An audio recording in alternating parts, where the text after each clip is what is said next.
नमस्कार दोस्तों, स्वागत है आपके अपने चैनल ममता हिंदी कहानियाँ में। यहाँ आपको मिलेंगी दिलचस्प और प्रेरणादायक हिंदी कहानियाँ जो आपके दिल को छू जाएंगी। अगर आपको हमारी कहानियाँ पसंद आए तो कृपया चैनल को सब्सक्राइब करें, वीडियो को लाइक करें और अपने विचार नीचे कमेंट में जरूर बताएं। आपके सपोर्ट से हमें और भी बेहतर कहानियाँ लाने की प्रेरणा मिलती है। धन्यवाद। बाबू कुंदनलाल जब कचहरी से घर लौटे तो देखा कि उनकी पत्नी रामेश्वरी एक सब्जी बेचने वाली के साथ मोल भाव में उलझी हुई है। कुंजरिन पालक की कीमत 1 टका कहती थी, पर रामेश्वरी 1.5 पैसे पर अड़ी थी। दोनों के बीच लंबे समय तक बहस चलती रही। आखिरकार कुंजरिन ने हार मानते हुए 1.5 पैसे में पालक देने पर हामी भर दी। अब तराजू और बाट का विवाद शुरू हुआ। एक पलड़े में थोड़ी कमी थी और बाट भी पूरे नहीं थे। अंततः पड़ोस की महिला से सेर मांगकर तौल का मामला सुलझाया गया। जब साग तौल दिया गया तब घाटे फ्री में मिलने वाली सब्जी का झगड़ा शुरू हुआ। रामेश्वरी और साग मांग रही थी, पर कुंजड़िन ने झल्लाकर कहा, अब तो पूरा सेर साग घाटे में ही ले जाओगी क्या बहूजी? आखिरकार आधे घंटे की खींचतान के बाद सौदा पूरा हुआ। कुंजड़िन जाते जाते यह धमकी देकर चली गई कि वह दोबारा यहाँ नहीं आएगी। कुंदनलाल ये सब चुपचाप देखते रहे। जब रामेश्वरी पानी लेकर आई तो वह बोले, जरा साग खरीदने में तुमने आधा घंटा बर्बाद कर दिया। इतनी देर में तो 1005 का सौदा तय हो जाता। क्या तुम्हें इतनी बहस से थकान नहीं होती? रामेश्वरी ने झेंपते हुए जवाब दिया, पैसे पेड़ों पर नहीं उगते। कुंदनलाल ने कहा, यह तो सही है, लेकिन समय का भी तो कोई मूल्य है। इतने समय में तुमने मुश्किल से 1 ढेले की बचत की। कुंजड़िन ने भी यही सोचा होगा कि ये तो गंवार है, अब शायद वह भूलकर भी यहाँ नहीं आएगी। रामेश्वरी ने पलटकर कहा, तो क्या मैं पैसे की जगह घाटा उठाऊं? कुंदनलाल बोले, इतनी देर में तुमने कम से कम 10 पन्ने तो पढ़ लिए होते। परसों दूध वाले से लड़ाई, कल मेहरी से झिक और आज ये सब्जी वाली से बहस। क्या इसी में जिंदगी बर्बाद करनी है? कुंदनलाल अक्सर रामेश्वरी को उपदेश दिया करते थे। यह उनका दूसरा विवाह था और रामेश्वरी को घर आए अभी कुछ ही महीने हुए थे। पहले बड़ी ननद घर के काम संभालती थी, पर उनके साथ रामेश्वरी की पटरी नहीं बैठी। रामेश्वरी को लगता था कि वह जरूरत से ज्यादा खर्च कर रही है। ननद चली गई और रामेश्वरी ने घर की जिम्मेदारी संभाल ली। वह अपने पति को खुश रखने की पूरी कोशिश करती थी, लेकिन कुंदनलाल को हर रोज कोई न कोई नई बात सिखाने का मौका मिल ही जाता था। एक दिन दूध की बात पर भी बहस छिड़ गई। रामेश्वरी दूध गर्म करके लाई और कुंदनलाल के सिरहाने रखकर पान बनाने लगी। इतने में बिल्ली ने दूध पी लिया। रामेश्वरी को यह बात हजम नहीं हुई और इस पर भी चर्चा हो गई। रामेश्वरी ने गुस्से में अपनी रूल उठाई और इतनी ताकत से बिल्ली को दे मारी कि वह धड़ाम से 2-3 पलटियां खा गई। पास में कुंदनलाल आराम से लेटे हुए अखबार में डूबे थे। उन्होंने अखबार से नजर हटाए बिना कहा, और अगर वो मर जाती तो? रामेश्वरी ने बेपरवाह अंदाज में जवाब दिया, तो क्या हुआ, मेरा दूध क्यों चुराकर पी गई? कुंदनलाल ने गंभीरता से कहा, उसे मारने से क्या दूध वापस आ जाएगा? रामेश्वरी भड़क गई। जब कोई नुकसान करता है तो गुस्सा आना स्वाभाविक है, लेकिन गुस्सा आना उचित नहीं। पशु पर गुस्सा कर आदमी को भी पशु जैसा नहीं हो जाना चाहिए। आदमी और पशु में फर्क यही तो है, कुंदनलाल ने शांत लहजे में समझाया। कई मिनट तक वे दया, विवेक और सहिष्णुता का पाठ पढ़ाते रहे। उनकी बातें सुनकर रामेश्वरी की आंखों में पश्चाताप के आंसू छलक आए। कुछ दिन बाद जब रामेश्वरी ने एक भिखारी को झिड़क दिया तो कुंदनलाल ने फिर से अपना उपदेश देना शुरू कर दिया। बोले, अगर तुमसे नहीं उठाया जाता तो मुझे दे दो, मैं दे आऊं। किसी गरीब को ऐसे दुत्कारना सही नहीं है। रामेश्वरी ने चढ़े हुए स्वर में जवाब दिया, दिन भर भिखारियों की कतार लगी रहती है, कोई कितनी बार दौड़े? पूरा देश भिखमंगों से भर गया है शायद। कुंदनलाल ने हल्की मुस्कान के साथ कहा, उसी देश में तुम भी तो रहती हो। इतने भिखारी आते कहां से हैं?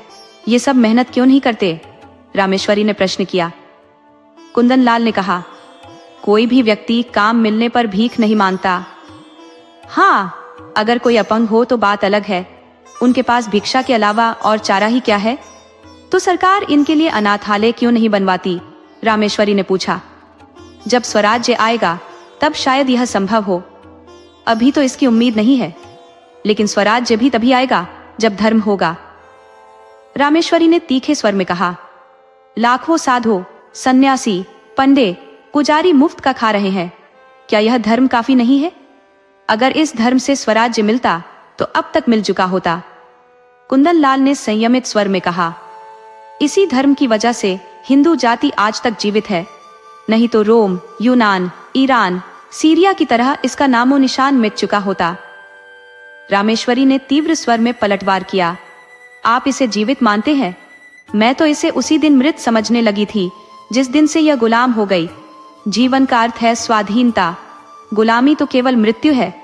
कुंदन लाल ने चौंक कर युवती को देखा। उनके भूले चेहरे में यह विद्रोही सोच कहां से आ गई?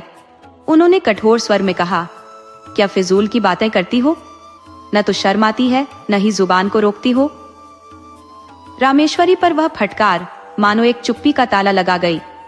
वह कुछ देर वहीं खड़ी रही और फिर धीरे धीरे कमरे से बाहर निकल गई। एक बार कुंदन लाल ने कुछ मित्रों को भोजन पर आमंत्रित किया।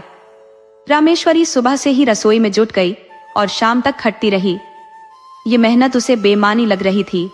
अगर मेहमानों की दावत करनी थी तो भोजन तैयार करवाने का कोई इंतजाम क्यों नहीं किया गया? सारा बोझ उसी के सिर क्यों डाला गया? न उससे पूछा गया, न उसकी राय ली गई। अगर पूछा भी जाता तो शायद वह खुशी हामी भर देती, लेकिन तब उसे लगता कि वह खुद यह दावत कर रही है। अब उसे लग रहा था कि उसे जबरन काम कराया जा रहा है। खैर, खाना बना। मेहमानों ने खाया और चले गए, मगर मुंशी जी का चेहरा तना हुआ था। रामेश्वरी ने खींचकर पूछा, तुम क्यों नहीं खा लेते? क्या अब भी सुबह है? कुंदन लाल ने आंखें बड़ी कर कहा, क्या खाऊं? ये खाना है या बैलों का चारा? रामेश्वरी का तन बदन जल उठा। दिन भर की मशक्कत के बदले यह इनाम। वह चिढ़कर बोली, जितना मुझसे बन पड़ा मैंने बनाया। जो चीज मेरे वश में नहीं है उसके लिए क्या करूं? पूड़ियां कच्ची और सूखी है होंगी, कचौड़ियों में इतना नमक है कि किसी ने हाथ तक नहीं लगाया होगा, हलवे में कच्चापन है, ठीक से भुना नहीं गया। आता होगा, शोरबा इतना पानी जैसा है जैसे चाय होगा। कुंदन लाल ने गंभीर स्वर में कहा, स्त्री का पहला धर्म है कि वह रसोई के काम में निपुण हो। इसके बाद उपदेशों का सिलसिला शुरू हुआ और रामेश्वरी ऊब कर कमरे से बाहर चली गई। 5-6 महीने बीते। एक दिन कुंदन लाल के दूर के रिश्तेदार मिलने आ पहुंचे। रामेश्वरी को जैसे ही पता चला, उसने तुरंत जलपान में मिठाई भिजवाई और संदेश भेजा कि भोजन भी यहीं करे। मेहमान महाशय इतने खुश हुए कि अपनी गठरी बोहरी समेत डेरा डाल दिया। 1 हफ्ता गुजर गया, मेहमान जाने का नाम नहीं ले रहे थे। रामेश्वरी पूरे मनोयोग से उनकी सेवा सत्कार में लगी हुई थी। ये देख मेहमान और भी जम गए। एक दिन कुंदन लाल ने झल्लाकर कहा, तुमने ये मुसीबत क्यों पाल ली? रामेश्वरी ने हैरानी से पूछा, कौन सी मुसीबत? इन्हें विदा क्यों नहीं कर देती? मेरा क्या बिगाड़ रहे हैं? दिन भर में 10 रुपए का खर्चा हो रहा है, और अगर यही आव भगत रही तो ये शायद जिंदगी भर यहीं टिक जाएंगे। रामेश्वरी ने शांत स्वर में कहा, मुझसे यह नहीं हो सकता कि कोई मेहमान आए और मैं उसकी बेइज्जती करूं। जब तक उनकी मर्जी है रहने दो। ऐसे फोकटखोरों की आव भगत करना तो सीधे अपने पैरों पर कुल्हाड़ी मारना है। अगर तुमने इन्हें इतना सिर न चढ़ाया होता तो ये कब के रफू चक्कर हो चुके होते। जब दिन में 3 बार भरपेट खाना और पान की बेहिसाब सेवा मिल रही हो तो फिर भला कौन अपना घर याद करेगा? रोटी का भिखारी बनना कोई अच्छी बात नहीं है। किसे खिलाना चाहिए और किसे नहीं, इसका विवेक होना चाहिए। ऐसे निकम्मे लोगों को खिलाना पिलाना उनके जीवन का नाश करना है। जहर तो केवल देह को खत्म करता है, पर यह आव भगत उनकी आत्मा को पूरी तरह बर्बाद कर देती है। अगर ये महाशय 1 महीने और यहाँ टिक गए तो इनके हाथ से काम धंधा हमेशा के लिए छूट जाएगा। इसका सारा इल्जाम तुम्हारे सिर होगा। कुंदन लाल ने अपनी दलीलों का पहाड़ खड़ा कर दिया। तर्कों की बौछार होती रही। रामेश्वरी खिसियाई हुई चुपचाप वहां से चली गई। यह ख्याल उसके दिमाग में बार बार उमड़ता, कि कुंदन लाल कभी उससे संतुष्ट हो सकते हैं या उनके ताने और उपदेश कभी खत्म होंगे। एक दिन गांव से ताजा भैंस का घी आया। बाजार के घी का स्वाद तो जैसे नाक में दम कर रहा था। रामेश्वरी ने घी को खौलाया, उसमें लौंग डाली और फिर कढ़ाई से निकालकर एक मटकी में भर दिया। उसकी खुशबू से पूरा घर महक उठा। महरी जब बर्तन धोने आई तो उसने सोचा कि मटकी को चौके से उठाकर आले पर रख दे, लेकिन जैसे ही उसने मटकी उठाई वह हाथ से फिसलकर जमीन पर जा गिरी। सारा घी मिट्टी में मिल गया। धमाके की आवाज सुनकर रामेश्वरी दौड़ी आई। महरी रोते हुए खड़ी थी और मटकी टुकड़े टुकड़े हो चुकी थी। रामेश्वरी गुस्से से तड़प कर बोली, ये क्या कर दिया? मैं तेरी तलब से एक पैसा काट लूंगी। राम राम, पूरा घी मिट्टी में मिला दिया। तेरी आंखें कहाँ थी? या तेरे हाथ कमजोर हो गए थे? इतनी दूर से मंगवाया, इतनी मेहनत से गर्म किया और एक बूंद भी नसीब नहीं हुआ। अब खड़ी क्या मुंह देख रही है? जा अपना काम कर। महरी ने आंसू पोंछते हुए कहा, बहू जी अब तो गलती हो गई, चाहे तलब काट लो चाहे जान ले लो। मैंने तो बस इसे उठाकर आले पर रखने की सोची थी ताकि चौका लगाऊं। क्या जानती थी कि यह लिखा है? शायद आज मेरा भाग्य खराब था। रामेश्वरी ने तैश में कहा, मैं कुछ नहीं जानती, सारा नुकसान तेरी तलब से वसूल करूंगी। 1 रुपया जुर्माना न किया तो देखना। महरी ने चुपचाप कुछ पल सोचा और फिर धीमे स्वर में बोली, ठीक है काट लीजिए, आपकी आत्मा को चैन मिलेगा तो मुझे कोई शिकायत नहीं। यही ना होगा भूखी मर जाऊंगी। वैसे भी जीकर कौन सा सुख देख रही हूँ जो मरने से डरूंगी। रामेश्वरी ने महरी की हालत देखी तो मन एक पल के लिए पिघल गया। बोली, अगर तू भूखों मरेगी तो फिर मेरा काम कौन करेगा? महरी ने उत्तर दिया, काम कराना होगा तो खाना खिलाना पड़ेगा, नहीं कराना होगा तो भूखों मार दीजिए। मैं तो अब से यहीं आपके दरवाजे पर डेरा जमाकर सोया करूंगी। रामेश्वरी ने हंसते हुए कहा, सच कहूं आज तूने बड़ा नुकसान कर डाला है। महरी ने सिर झुकाकर जवाब दिया, मुझे खुद पर बहुत पछतावा हो रहा है सरकार। रामेश्वरी ने उसे थोड़ा काम सौंपते हुए कहा, अच्छा जा चौका गोबर से लीप दे, मटकी के टुकड़े उठाकर बाहर फेंक दे और बाजार से घी लेती आ। महरी यह सुनकर खुश हो गई। उसने फटाफट चौका लीप दिया और मटकी के टूटे हुए हिस्से बटोरने लगी। इतने में कुंदन लाल घर में दाखिल हुए। उन्होंने फर्श पर बिखरे मटके के टुकड़े देखे और गुस्से से बोले, ये मटकी कैसे टूट गई? रामेश्वरी ने शांत स्वर में कहा, महरी इसे ऊपर रखने की कोशिश कर रही थी, तभी उसके हाथ से गिर गई। कुंदन लाल ने चिल्लाकर कहा, तो पूरा घी बह गया? रामेश्वरी ने कहा, और क्या, एक बूंद भी नहीं बचा। कुंदन लाल ने क्रोध में कहा, तुमने उससे कुछ कहा नहीं? रामेश्वरी ने हल्की मुस्कान के साथ कहा, क्या कहती, उसने जान बूझकर थोड़ी किया है। कुंदन लाल तमतमाते हुए बोले, यह नुकसान कौन भरेगा? रामेश्वरी ने शांतिपूर्वक कहा, हम ही भरेंगे। और कौन भरेगा? अगर मेरे ही हाथ से गिर जाता तो क्या अपने हाथ काट लेती? कुंदन लाल ने गहरी सांस लेते हुए कहा, तुम्हारी बातें कभी मेरी समझ में नहीं आती। जिसने नुकसान किया है उससे वसूली होनी चाहिए, ये तो सृष्टि का नियम है। उन्होंने गंभीर स्वर में कहा, आंख के बदले आंख, जान के बदले जान, यही न्याय का आधार है। अगर दंड का विधान न हो तो यह दुनिया अराजकता का अड्डा बन जाएगी। दंड से ही समाज की मर्यादा बनी रहती है। यदि इसे हटा दिया जाए तो चारों ओर खून खराबा हो जाएगा। रामेश्वरी ने डरते हुए कहा, लेकिन मैंने उसे माफ कर दिया है। कुंदन लाल ने कठोर स्वर में कहा, पर मैं माफ नहीं कर सकता। मैरी, जो दरवाजे पर खड़ी इस बहस को सुन रही थी, कुंदन लाल की कड़क आवाज और रामेश्वरी की मजबूरी को समझ गई। उसने तुरंत आगे बढ़कर कहा, बाबूजी, अब तो गलती हो गई है, आगे से ऐसा नहीं होगा। आप जो सजा देना चाहे मैं तैयार हूँ। मैरी बोली, अब तो रुपए आपकी तलब से काट लीजिए, मेरे पास इस वक्त नहीं है, नहीं तो अभी लाकर आपके हाथ पर रख देती। रामेश्वरी ने गुस्से से उसे झड़कते हुए कहा, जा भाग यहाँ से, बड़ी रुपए वाली बनती है। कुंदन लाल ने पत्नी की ओर सख्ती से देखा और बोले, तुम क्यों इसकी पैरवी कर रही हो? ये सीधी सी बात है और इसे बच्चा भी समझ सकता है कि जिसने नुकसान किया है उसे सजा भुगतनी होगी। मैं 5 रुपए का घाटा क्यों सहूं? ये बेवजह है। इसे मटका संभाल कर क्यों नहीं पकड़ा? इतनी जल्दबाजी क्यों की? क्यों तुम्हें बुलाकर मदद नहीं ली? ये सारी इसकी लापरवाही है। ये कहते हुए कुंदन लाल बाहर निकल गए। रामेश्वरी को उनके इस व्यवहार से बेहद ठेस पहुंची। उन्होंने सोचा, दांतना ही था तो कमरे में अकेले में डांटते। मेहरी के सामने मुझे इस तरह से रुई की तरह धुन डाला। समझ ही नहीं आता कि ये किस तरह के स्वभाव के हैं। आज कुछ कहते हैं, कल उसी बात को काट देते हैं। कभी दया के सागर बन जाते हैं तो कभी 5 रुपए के लिए जान देने को तैयार हो जाते हैं। रामेश्वरी के मन में खिन्नता भर गई। अब मुझे भी अपना स्वभाव बदलना होगा। ये सब मेरे सीधेपन का नतीजा है। जो मैं चुप रहती हूँ, ये और अधिक उग्र हो जाते हैं। इसका इलाज यही है कि एक कहे तो 2 सुनाऊं। आखिर कब तक सहूं? क्या कोई सीमा नहीं है? वो रात भर इसी उधेड़बुन में पड़ी रही। अगली सुबह कुंदन लाल जब नदी स्नान करके लौटे तो देखा कि घर का चौका, बर्तन सब बिखरा हुआ था। उनके होश उड़ गए। उन्होंने पूछा, मेहरी नहीं आई क्या? रामेश्वरी ने शांत स्वर में जवाब दिया, नहीं। कुंदन लाल ने चौंक कर पूछा, तो फिर काम क्यों नहीं हुआ?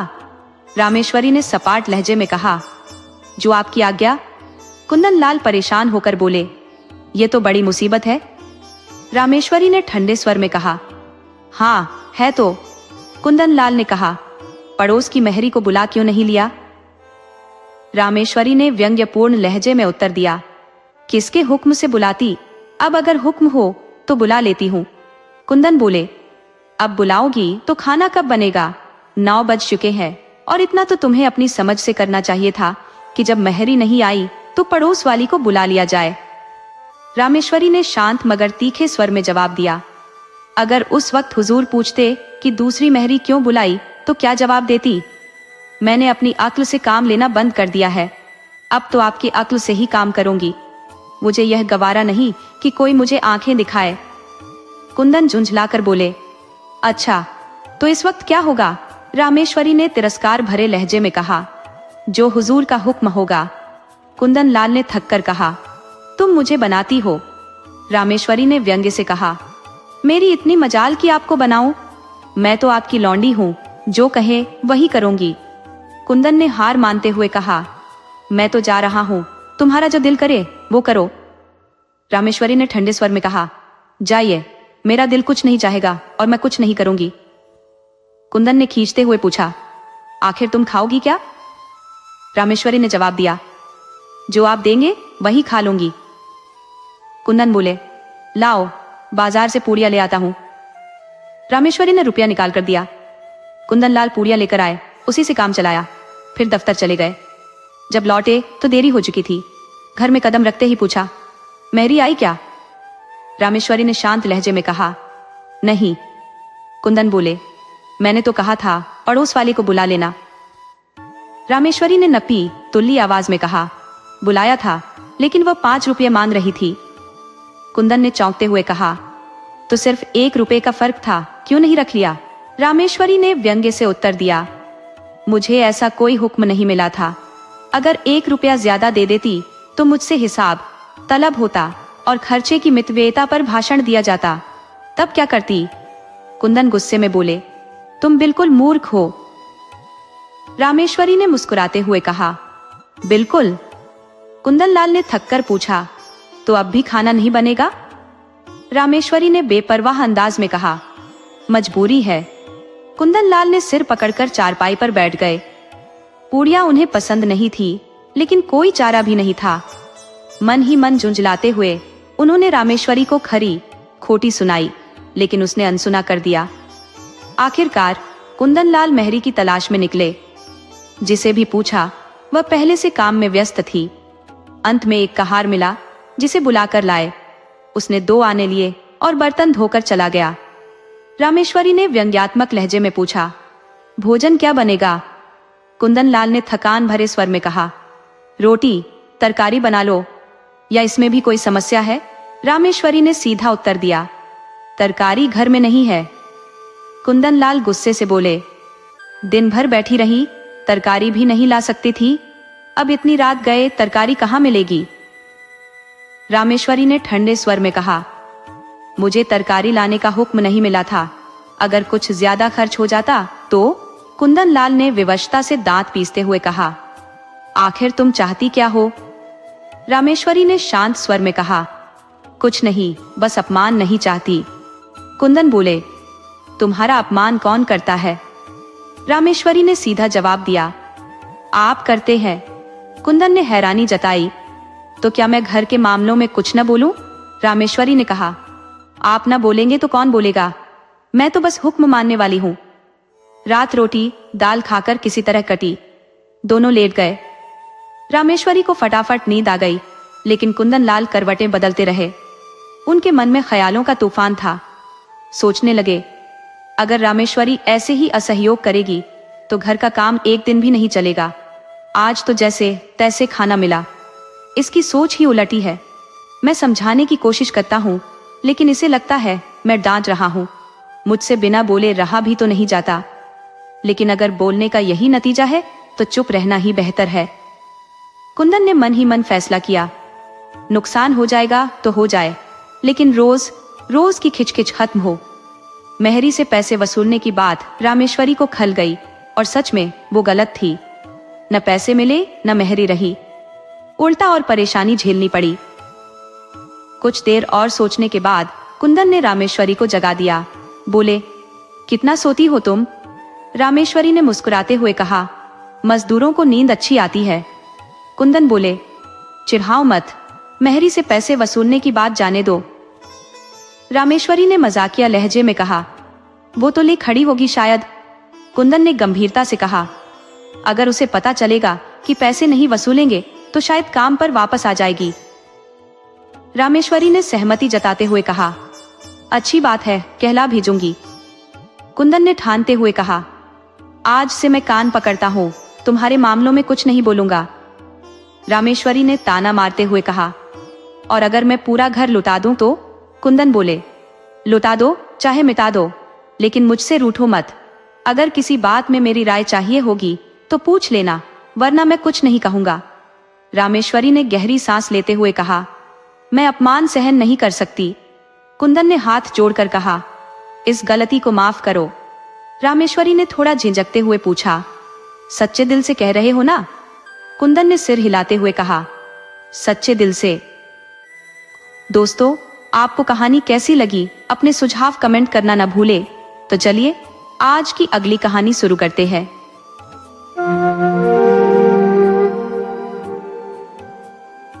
भोंदू पसीने से तरबतर सिर पर लकड़ी का गट्ठा उठाए आया और उसे जमीन पर पटकते हुए बंटी के सामने इस अंदाज में खड़ा हो गया जैसे पूछ रहा हो, अभी भी तेरे तेवर नहीं बदले क्या? शाम का वक्त था, लेकिन अब भी लू चल रही थी और आसमान पर गर्द का धुंधल का छाया हुआ था। माहौल ऐसा था मानो प्रकृति खुद थकावट से चूर होकर बेसुध पड़ी हो। भोंदू सुबह से ही घर से बाहर था। दोपहर उसने एक पेड़ की छांव में गुजारी, ये सोचकर कि उसकी यह मेहनत बंटी का गुस्सा ठंडा कर देगी। लेकिन जब वापस लौटा तो देखा वह अब भी कोप भवन में बैठी थी। बातचीत शुरू करने के इरादे से भोंदू ने कहा, एक लोटा पानी दे दो, बड़ी प्यास लगी है। सारा दिन मर खप गया। बाजार जाऊंगा तो 3 आने से ज्यादा नहीं मिलेंगे। अगर कहीं 2-4 पैसे और मिल जाते तो मेहनत का फल अच्छा हो जाता। सिरकी के अंदर बैठी बंटी ने कटाक्ष करते हुए कहा, धर्म भी लूटोगे और पैसे भी कमाओगे? मुंह धो रखो। भोंदू ने भौहें सिकोड़ते हुए जवाब दिया, क्या धर्म धर्म बत रही हो? धर्म करना कोई खेल नहीं है।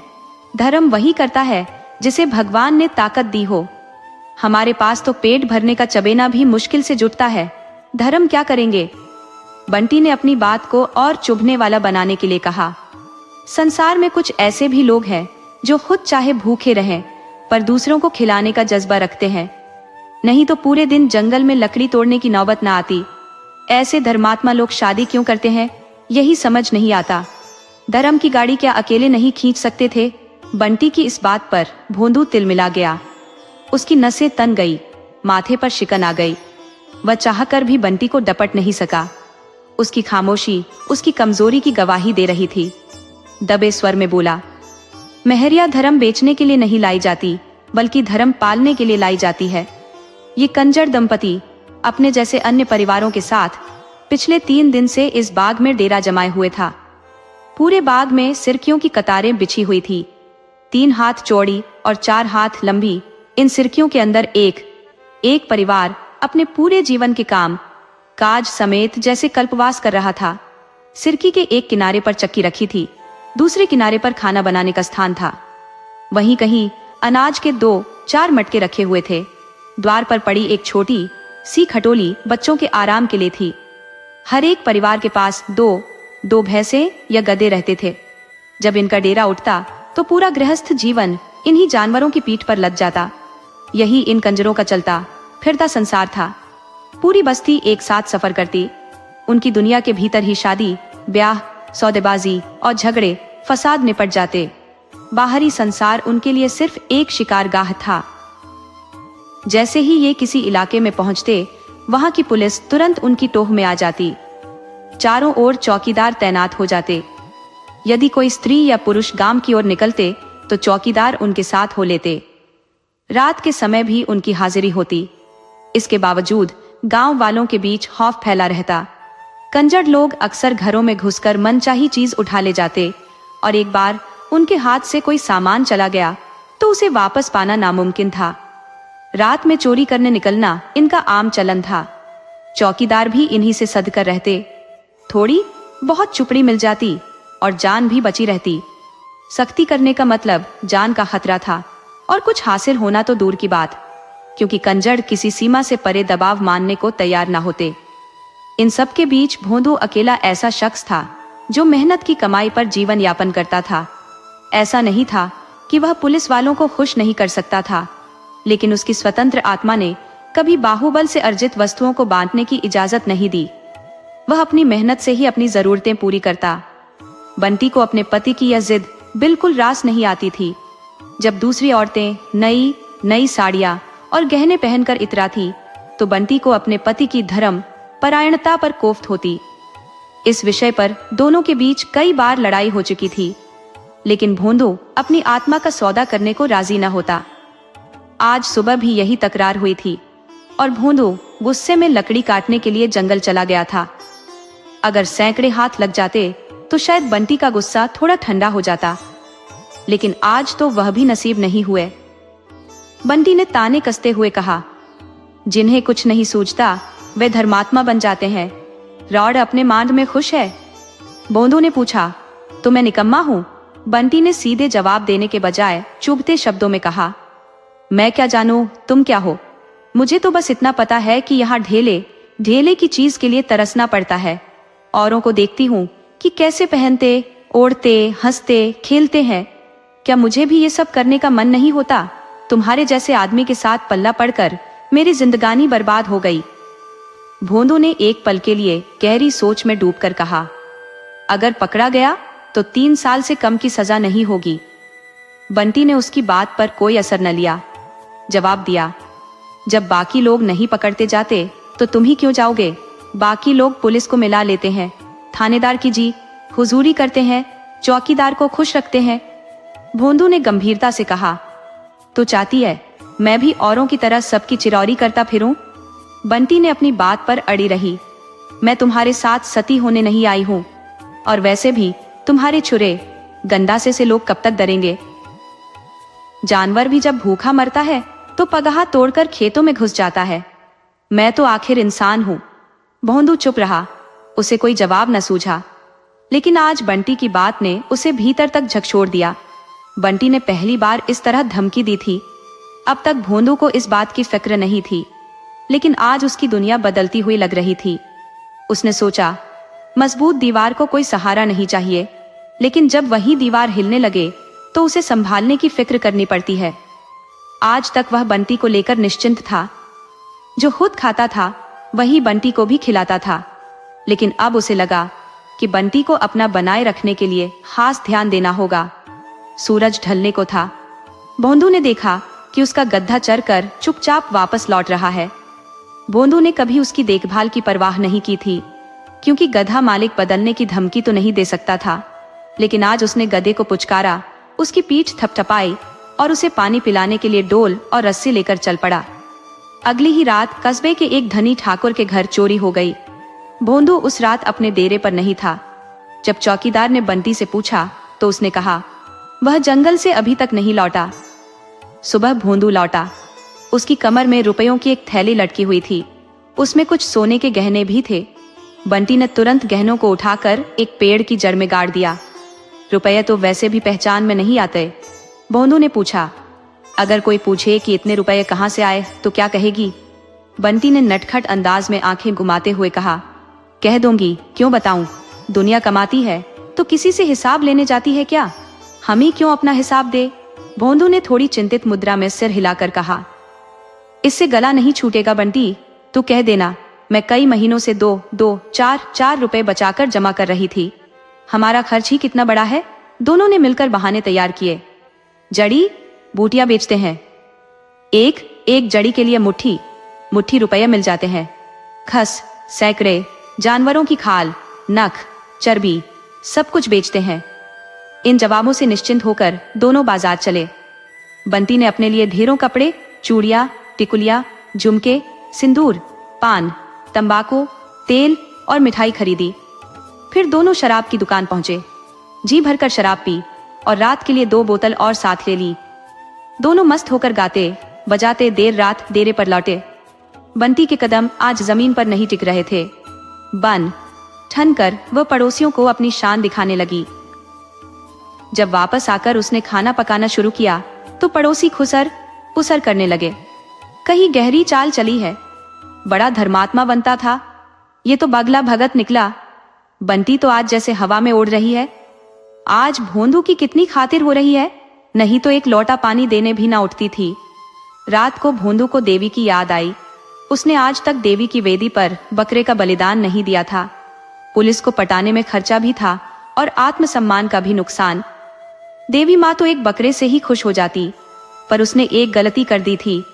उसकी बिरादरी के लोग आमतौर पर काम पूरा होने से पहले बलिदान दे देते थे। भोंदू ने ऐसा खतरा नहीं उठाया। वह चाहता था कि जब तक माल हाथ में न आ जाए, देवी देवताओं को भरोसे में न डाले। वह औरों से अपना राज छिपाकर रखना चाहता था। यहाँ तक कि बंटी को भी कुछ नहीं बताया। बंटी खाना बना रही थी और वह बकरे की खोज में घर से निकल पड़ा। बंटी ने पूछा, अब खाने के वक्त कहाँ चले? अभी आता हूँ। मत जाओ, मुझे डर लगता है। भोंदू स्नेह से मुस्कुराते हुए बोला, ज्यादा देर नहीं लगाऊंगा, तू ये गंडासा अपने पास रख ले।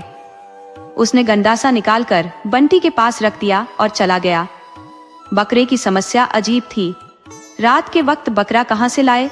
इस उलझन को सुलझाने के लिए भोंदू ने एक अनूठा तरीका निकाला। पास के गांव में एक गडरिया था जिसके पास कई बकरे थे। भोंदू ने सोचा, एक बकरा वहीं से चुरा लाऊं।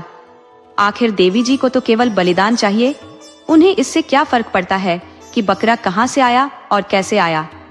मगर गांव के पास पहुंचते ही उसकी चालाकी धरी की धरी रह गई। पुलिस के 4 चौकीदारों ने उसे धर दबोचा और रस्सी से बांधकर थाने ले गए।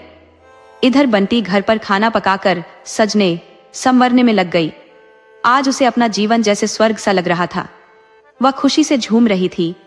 शायद पहली बार उसने अपने बालों में सुगंधित तेल लगाया था। उसके पास एक पुराना धुंधला आईना था, लेकिन आज वह नया आईना ले आई थी। उसके सामने बैठकर उसने अपने बाल संवारे, चेहरे पर उबटन लगाया। साबुन लाना भूल गई थी, लेकिन उसने सोचा कि कल जरूर साबुन की कुछ बटिया लेकर आएगी और रोज लगाएगी। उसने बालों को गोंदकर उन पर अलसी का लुआब लगाया ताकि बाल न बिखरे। पान लगाया, मगर चूना कुछ ज्यादा हो गया। गालों पर छाले पड़ गए, लेकिन उसने यही समझा कि शायद पान खाने का यही आनंद है। आखिर तीखी मिर्च भी तो लोग चाव से खाते हैं। गुलाबी साड़ी पहनकर, फूलों का गजरा गले में डालकर जब उसने आईने में अपनी शक्ल देखी तो उसके सांवले चेहरे पर लालिमा दौड़ गई। शर्म से उसकी नजरें झुक गईं। गरीबी की आग में नारीत्व भी जलकर राख हो जाता है। मैले कुचैले कपड़ों में लज्जा करना वैसा ही है जैसे किसी खराब चबैने में इत्र डाल देना। इस तरह सज धज कर बंटी भोंदू की राह देखने लगी। जब वह काफी देर तक नहीं आया तो बंटी का दिल झुंझलाने लगा। रोज तो सांझ से पहले ही आकर द्वार पर बैठ जाता था, आज न जाने कहां गायब हो गया। शिकार की तलाश में निकला शिकारी जैसे बंदूक भरकर केवल मौके का इंतजार करता है। बंटी का सूखा हृदय भी आज नमी पाकर नारीत्व से भर उठा। झुंझलाहट के साथ उसे चिंता भी सताने लगी। उसने कई बार बाहर निकलकर भोंदू को पुकारा, उसकी आवाज में ऐसा प्रेम शायद ही पहले कभी झलका हो। उसे कई बार लगा कि भोंदू आ रहा है। हर बार वह दौड़कर भीतर जाकर आईने में अपना चेहरा देखती कि कहीं कुछ गड़बड़ तो नहीं। उसकी बेचैनी बढ़ती जा रही थी। ऐसी उलझन, ऐसा इंतजार उसने पहले कभी महसूस नहीं किया था। पूरी रात वह भोनू के इंतजार में जागती रही। जैसे जैसे रात बीतती गई, उसकी बेचैनी और डर और गहरा होता गया। आज जैसे बंटी के जीवन में किसी नई सुबह का आगाज हुआ था, मगर दुर्भाग्य ने उसे घेर लिया। सुबह जब उसकी आंख खुली तो अभी चारों तरफ हल्का अंधेरा पसरा हुआ था। रात भर की बेचैनी और जागरण ने उसकी आत्मा को खिन्न कर दिया था। थकावट ने उसकी देह को जकड़ रखा था और राह रहकर एक अदृश्य वेदना उसके भीतर उठ रही थी। उसकी आंखें बार बार भर आ रही थी। तभी अचानक किसी ने आकर बताया, अरे बंटी, भोंदू को रात पुलिस ने धर लिया। थाने तक पहुंचते पहुंचते बंटी का हाल बेहाल हो चुका था। पसीने से तरबतर उसकी सांसें फूल रही थी। उसके चेहरे पर भोंदू के लिए दया नहीं, बल्कि गुस्से की लकीरें थी।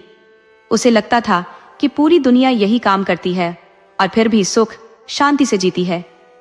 भोंदू को कोसते हुए उसने मन ही मन कहा, अगर तुमसे ये काम नहीं बनता था तो साफ साफ कह देते। मैंने ये थोड़े ही कहा था कि आग में छलांग लगा दो। थाने पहुंचते ही थानेदार ने अपने ठेठ अंदाज में डांट लगाई, यही है भोंदू की औरत, इसे भी अंदर कर लो। बंटी ने भी फौरन जवाब दिया, हाँ हाँ पकड़ लो, यहाँ किसी से डरने वाले नहीं है। जब हमने कोई गुनाह किया ही नहीं तो डर किस बात का। थाने में अफसरों और सिपाहियों की नजरें अब बंटी की ओर टिक गई। उसके आत्मविश्वास ने सबको चकित कर दिया। भोंदू, जो अब तक धूप में बैठा हुआ था, उसे छांव में ले जाया गया। उसके दोनों हाथ पीछे बंधे हुए थे और उसकी काली धूल भरी देह पर जूतों और कोड़ों की ताजे खून से सनी हुई मार के निशान साफ झलक रहे थे। उसने बंटी की ओर देखा, मानो कहना चाहता हो, इनकी बातों में मत आना, ये सब धोखा है। थानेदार ने फिर गरज कर कहा, जरा इसकी हिम्मत तो देखो, जैसे कोई देवी है। मगर इस भ्रम में मत रहना, मैं तुम जैसे लोगों की नस नस पहचानता हूं। सीधे कबूल कर लो और चोरी का सारा माल लौटा दो, वरना चमड़ी उधेड़ दूंगा। भोंदू ने दर्द से कराहते हुए कहा, क्या कबूल करूं? जो देश को लूटते हैं उनसे तो कोई कुछ नहीं कहता, और जो मेहनत से अपनी रोटी कमाते हैं उनकी गर्दन काटने पुलिस हमेशा तैयार रहती है। हमारे पास तुम्हें देने के लिए रिश्वत नहीं है। थानेदार का चेहरा गुस्से से लाल हो गया। उसने आदेश दिया, लाल मिर्च की धूनी लगाओ, इसे कोठरी में बंद करके इतनी मिर्च जलाओ कि इसका दम घुट जाए। अभी सारा सच उगल देगा। भोंदू ने निर्भीकता से उत्तर दिया, दारोगा साहब, चाहे मेरी बोटी काट डालो, मगर कुछ हाथ नहीं लगेगा। तुमने मुझे पूरी रात पिटवाया है, मेरी हर हड्डी टूट चुकी है। कोई और होता तो अब तक मर गया होता, लेकिन तुम सच का एक कतरा भी नहीं पा सकोगे। क्या तुम यह सोचते हो कि आदमी के लिए रुपये पैसे उसकी जान से बढ़कर होते हैं? जान बचाने के लिए ही तो इंसान हर तरह के पाप करता है। धूनी सुलगाकर भी देख लो। दारोगा जी को अब यकीन हो गया कि भोंदू जैसे पत्थर दिल को झुकाना नामुमकिन है।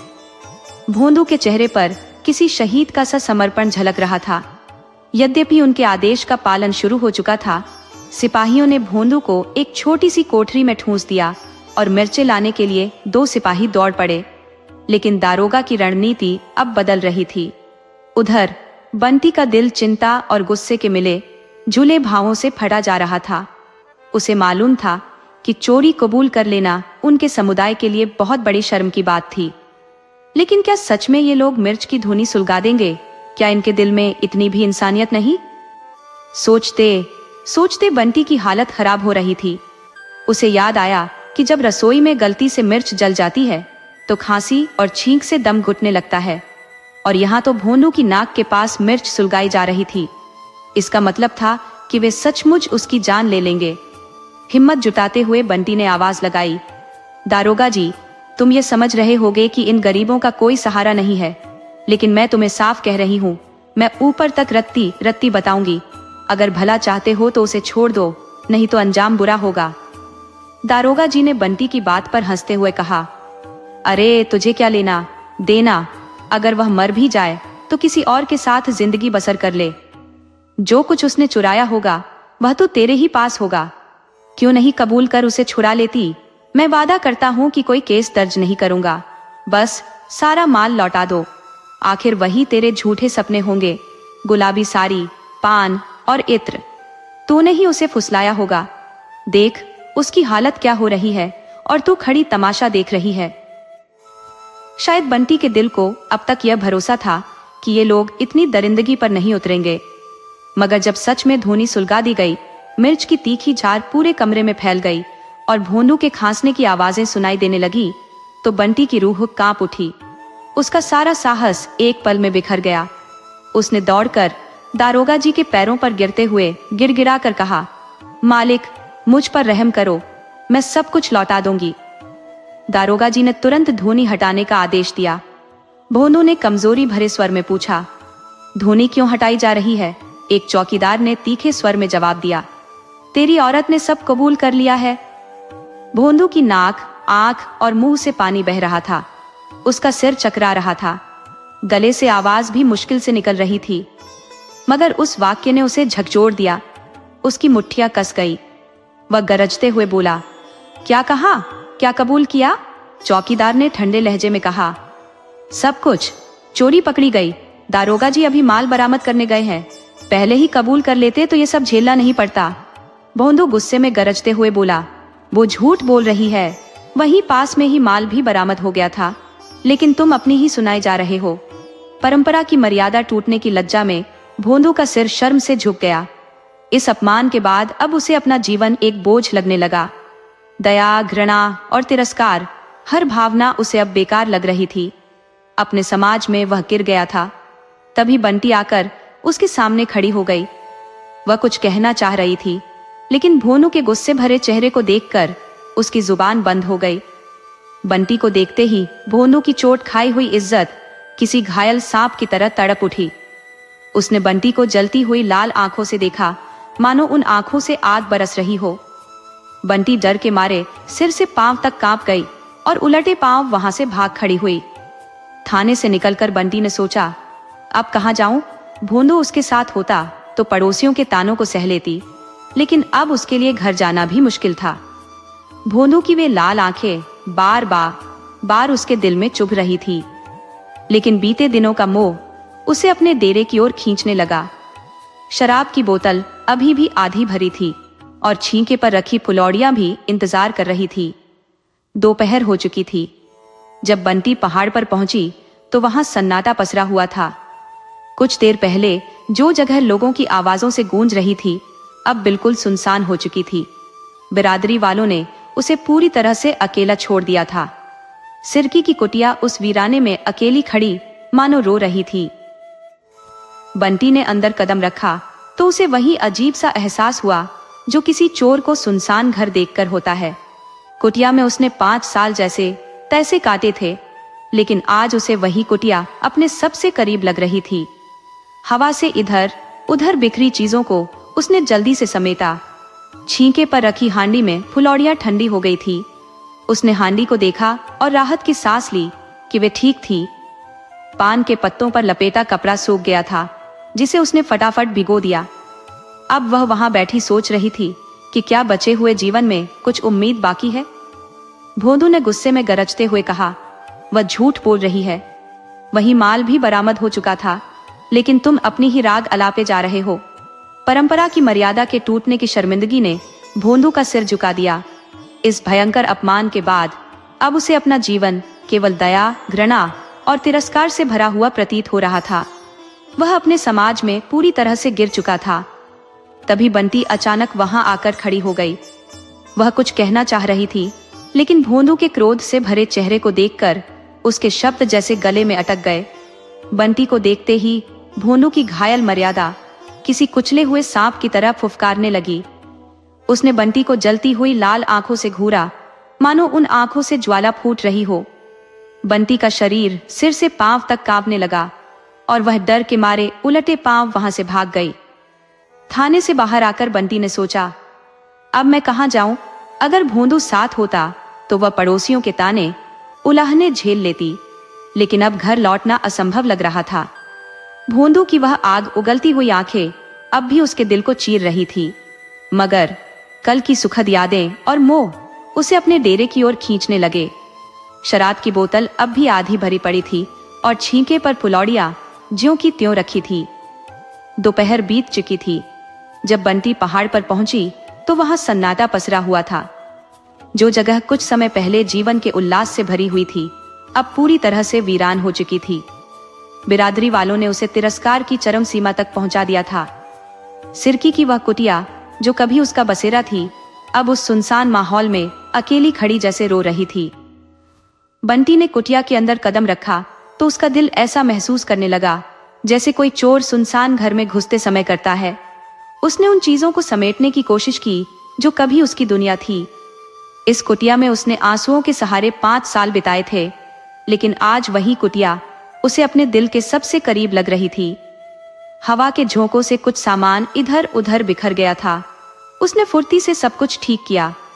छीके पर रखी हांडी में फुलौड़ियां ठंडी पड़ चुकी थी। शायद किसी बिल्ली ने उन पर झपट्टा मारा था। उसने हांडी उठाई और राहत की सांस ली कि फुलौड़ियां सुरक्षित थी। पान पर रखा कपड़ा सूख चुका था, जिसे उसने जल्दी से भिगो दिया। अब वो वहां बैठी सोचने लगी कि क्या उसके जीवन में कोई उम्मीद बाकी है, या यह अंतहीन अंधेरा ही उसकी नियति बन चुका है। किसी के कदमों की आहट सुनकर बंटी का दिल जोर से धड़क उठा। भोंदू आ रहा है, उसने सोचा। उसकी वहीं जलती अंगारे सी आंखें, यह ख्याल आते ही उसके रोंगटे खड़े हो गए। भोंदू के गुस्से का सामना उसने पहले भी किया था, लेकिन इस बार स्थिति कुछ और गंभीर लग रही थी। उसने खुद को संभालने की कोशिश की। क्यों मारेगा? उसने खुद से पूछा। शायद कुछ कहेगा, सवाल जवाब करेगा, पर सीधे गंडासा चलाने की बात तो नहीं होनी चाहिए। मैंने तो कभी उसका बुरा नहीं चाहा। मैंने तो उसकी आफत में जान बचाई थी। मर्यादा उसके लिए जरूरी हो सकती है, लेकिन मेरे लिए जान से बढ़कर कुछ नहीं। क्या इतनी सी बात पर वह मेरी जान ले लेगा? उसने सिरकी के दरवाजे से झांका।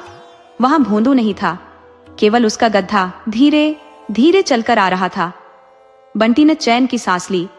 आज वह उस गधे को देखकर इतनी खुश हुई मानो नहर से भाई तका मांदा मिठाई की पोटली ली आ रहा हो। उसने गद्दे की गर्दन पर हाथ फेरा और उसके थूथन को अपने चेहरे से सटा लिया। जिस गद्दे से उसे कभी चिढ़ होती थी, आज वही उसे सबसे अपना लग रहा था। लेकिन भोंदू की जलती हुई आंखों का ख्याल अब भी उसे परेशान कर रहा था। क्या वह मुझे नहीं छोड़ेगा? उसने सोचा। मैं उसके पैरों पर गिरकर रोऊंगी, क्या तब भी उसकी आंखों में दया नहीं आएगी? यही आंखें तो वह कितनी बार सराहा करता था। जब इनमें आंसू बहते देखेगा तब भी उसका दिल नहीं पिघलेगा। बंटी ने शराब की बोतल उठाई और चुक्कड़ में डालकर पी ली। छीके से फुलौड़ियां उतारी और खाने लगी। अगर मरना ही है तो अधूरी ख्वाहिशें क्यों छोड़ूं? उसने खुद से कहा। लेकिन जलती हुई आंखों की छवि उसके दिमाग में बार बार कौंध रही थी। उसने दूसरा चुक्कड़ भरा और पी गई। जहरीले ठर्रे की गर्मी ने उसके सिर को चढ़ा दिया। बोतल आधी खाली हो चुकी थी। भोंदू पूछेगा, तूने इतनी शराब क्यों पी? उसने सोचा। तो मैं कह दूंगी, हाँ पी, क्यों न पीऊं? सब कुछ इसी का नतीजा है। मैं एक बूंद भी नहीं छोड़ूंगी। जो होगा देखा जाएगा। भोंदू मुझे मार नहीं सकता, वह इतना निर्दयी नहीं है। फिर उसने चुक्कड़ भरा और पी गई। पिछले 5 सालों के वैवाहिक जीवन की स्मृतियां उसकी आंखों के सामने घूमने लगी। सैकड़ों बार दोनों के बीच झगड़े हुए थे, लेकिन आज उसे लग रहा था कि हर बार गलती उसी की थी। बेचारा जो भी कमाता था मेरे हाथ पर रख देता था। अपने लिए कभी कुछ नहीं लेता था। भोर से रात तक मेहनत करता था। जो काम उससे नहीं होता था उसमें उसका क्या दोष? उसकी आंखों से आंसू बहने लगे। मगर ठर्रे की गर्मी और डर की आग उसके दिल में उथल पुथल मचाए हुए थी। अचानक एक सिपाही आकर बोला, अरे बंटी, कहाँ हो? चलो देखो, भोंदुआ का बुरा हाल हो गया है। अब तक तो चुपचाप पड़ा था, फिर अचानक जाने क्या सोचकर पत्थर पर अपना सिर पटक दिया। लहू लुहान हो गया। अगर हम दौड़कर उसे न पकड़ते तो अब तक खत्म हो चुका होता। 1 महीना गुजर चुका था। शाम का वक्त था। आसमान में गहरे बादल छाए थे और तेज बारिश हो रही थी। भोंदू की सिरकी अब भी वीरान जगह पर खड़ी थी। वह खटोली पर अधमरा सा पड़ा था। चेहरा पीला पड़ चुका था और शरीर एकदम कमजोर लग रहा था। वह सहमी हुई नजरों से बारिश को ताक रहा था। चाहकर भी खड़ा होकर बाहर नहीं देख पा रहा था। इसी बीच बंटी दूर से आती दिखी, सिर पर घास का भारी बोझ, गुलाबी साड़ी जो अब चिथड़ों में बदल चुकी थी और बारिश से तरबतर, लेकिन उसके चेहरे पर अजीब सी खुशी झलक रही थी। उसकी आंखों में अब न तो कोई दुख था न कोई पछतावा। हर हाव भाव में एक नई ऊर्जा, एक नई चमक थी। बोंदू ने कमजोर आवाज में कहा, तू इतनी भीग रही है, अगर बीमार पड़ गई तो कौन पानी भी देने वाला रहेगा? मैं कहता हूं तो क्यों इतनी जान खपा रही है? 2 गट्ठे तो बेच चुकी थी, तीसरा लाने की क्या जरूरत थी? और ये हांडी में क्या लाई है? बंटी ने हांडी छिपाते हुए कहा। कुछ नहीं। कैसी हांडी? भोंदू ने खटोली से उठने की कोशिश की। जैसे तैसे उसने अंचल के नीचे छिपी हांडी को खोल दिया। अंदर झांक कर बोला, अभी लौटकर इसे वापस कर दे, नहीं तो मैं इसे तोड़ दूंगा। बंटी ने अपनी धोती से पानी निचोड़ते हुए कहा, जरा अपनी सूरत तो देखो आईने में। घी दूध कुछ नहीं मिलेगा तो कैसे उठोगे? खाट पर पड़े रहने का इरादा है क्या? बोंदू फिर खटोली पर लेट गया और बोला, मेरे लिए तो एक साड़ी भी नहीं लाई, कितना कहा पर तू नहीं मानी। लेकिन मेरे लिए घी दूध जरूर चाहिए, मैं नहीं खाऊंगा ये सब। बंटी मुस्कुराई और बोली, इसीलिए तो घी दूध लाती हूं कि तुम जल्दी से ठीक हो जाओ और काम धंधा शुरू करो ताकि मेरे लिए साड़ी ला सको। बोंदू ने हंसते हुए कहा, तो आज ही कहीं सेंधा मारने चला जाऊं? बंटी ने हंसकर उसके गाल पर हल्के से थपकी दी और बोली, पहले मेरा गला काटना फिर जाना। दोस्तों, आपको कहानी कैसी लगी अपने सुझाव कमेंट करना न भूले। तो चलिए आज की अगली कहानी शुरू करते हैं।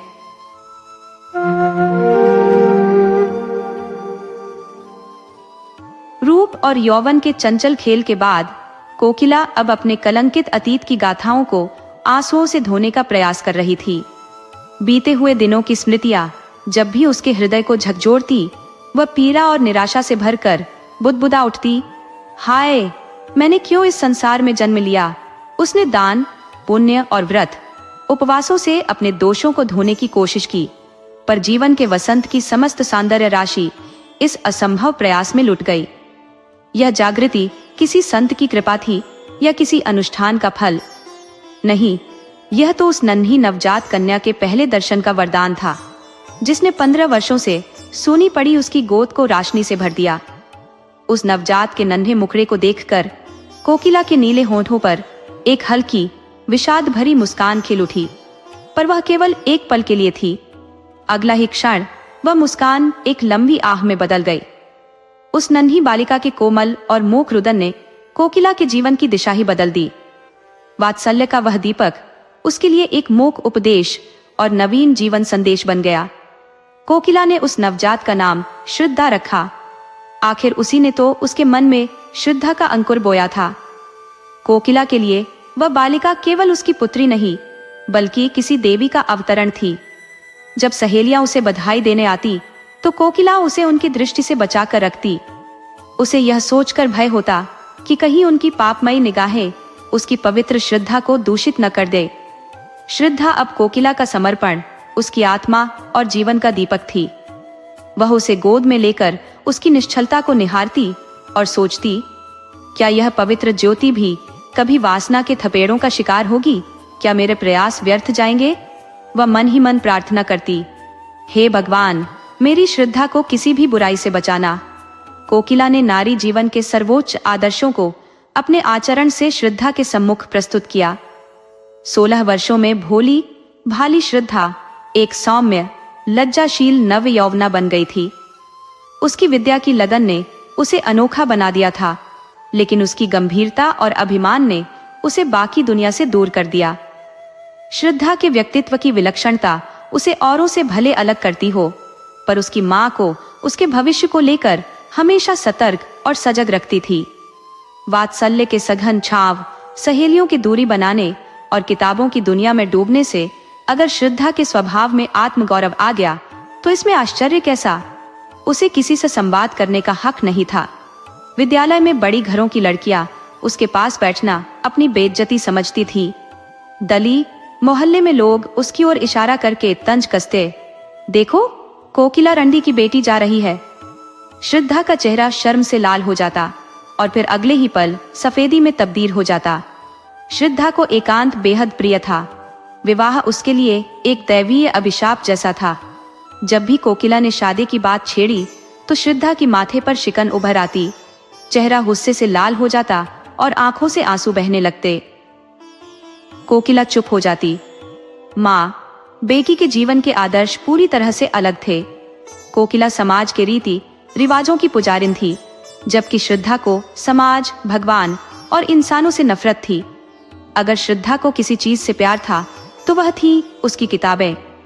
इन पुस्तकों ने उसे ऐसा संसार दिया था जहां ऊंच नीच का भेद नहीं था, जाति पांति का झमेला नहीं था। माँ हर किसी का सम्मान समान था। उसकी सोच को माँ कवि रहीम के इस दोहे से समझा जा सकता है, प्रेम सहित मरीबो भलो जो विष दे बुलाए। अगर कोई उसे स्नेहपूर्वक विष देता तो वह उसे सिर झुकाकर ग्रहण करती, परंतु अनादर से दिया गया अमृत भी उसके लिए तुच्छ था।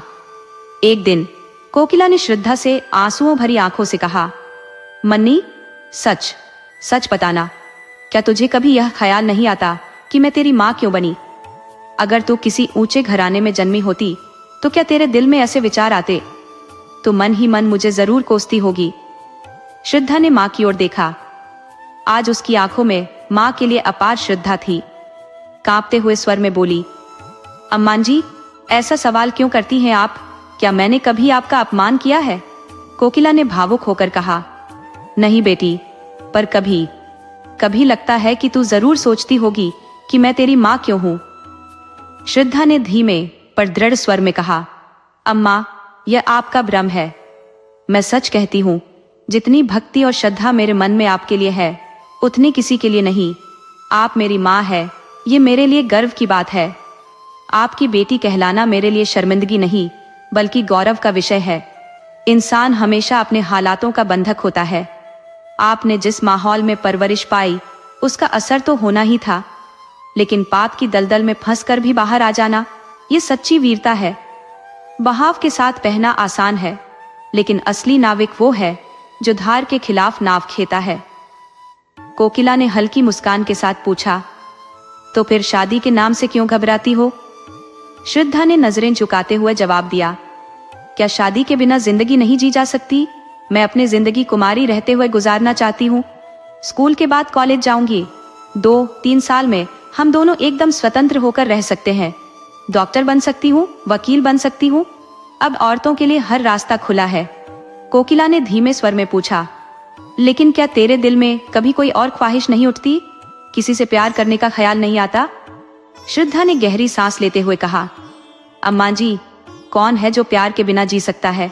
प्यार तो इंसानी जिंदगी का सबसे बड़ा खजाना है। अगर कहीं भगवान की झलक मिलती है तो वो प्यार में ही है। जब कोई ऐसा मिलेगा जो मुझे अपनाने में अपनी बेइज्जती न समझे तो मैं अपनी पूरी आत्मा से उसकी आराधना करूंगी। लेकिन किसके सामने प्यार की भीख मांगो?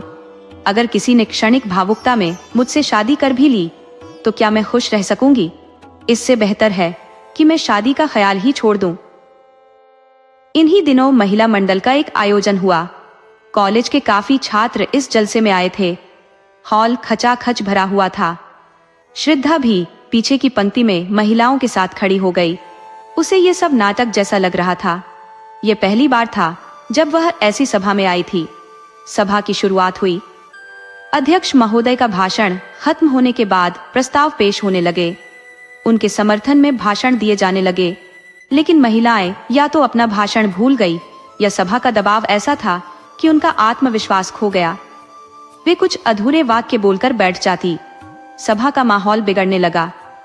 कई महिलाएं बड़े आत्मविश्वास के साथ मंच पर आईं, लेकिन 2-3 शब्दों के बाद चुप हो गईं। युवकों को हंसी मजाक का मौका मिल गया। ठहाके गूंजने लगे, तालियां बजने लगी। श्रद्धा यह सब देखकर भीतर ही भीतर झल्ला उठी। उसका हर अंग तमतमाने लगा। बिना वक्त गंवाए वह मंच पर पहुंची और ऐसा दहाड़ भरा कि पूरी सभा पर सन्नाटा छा गया।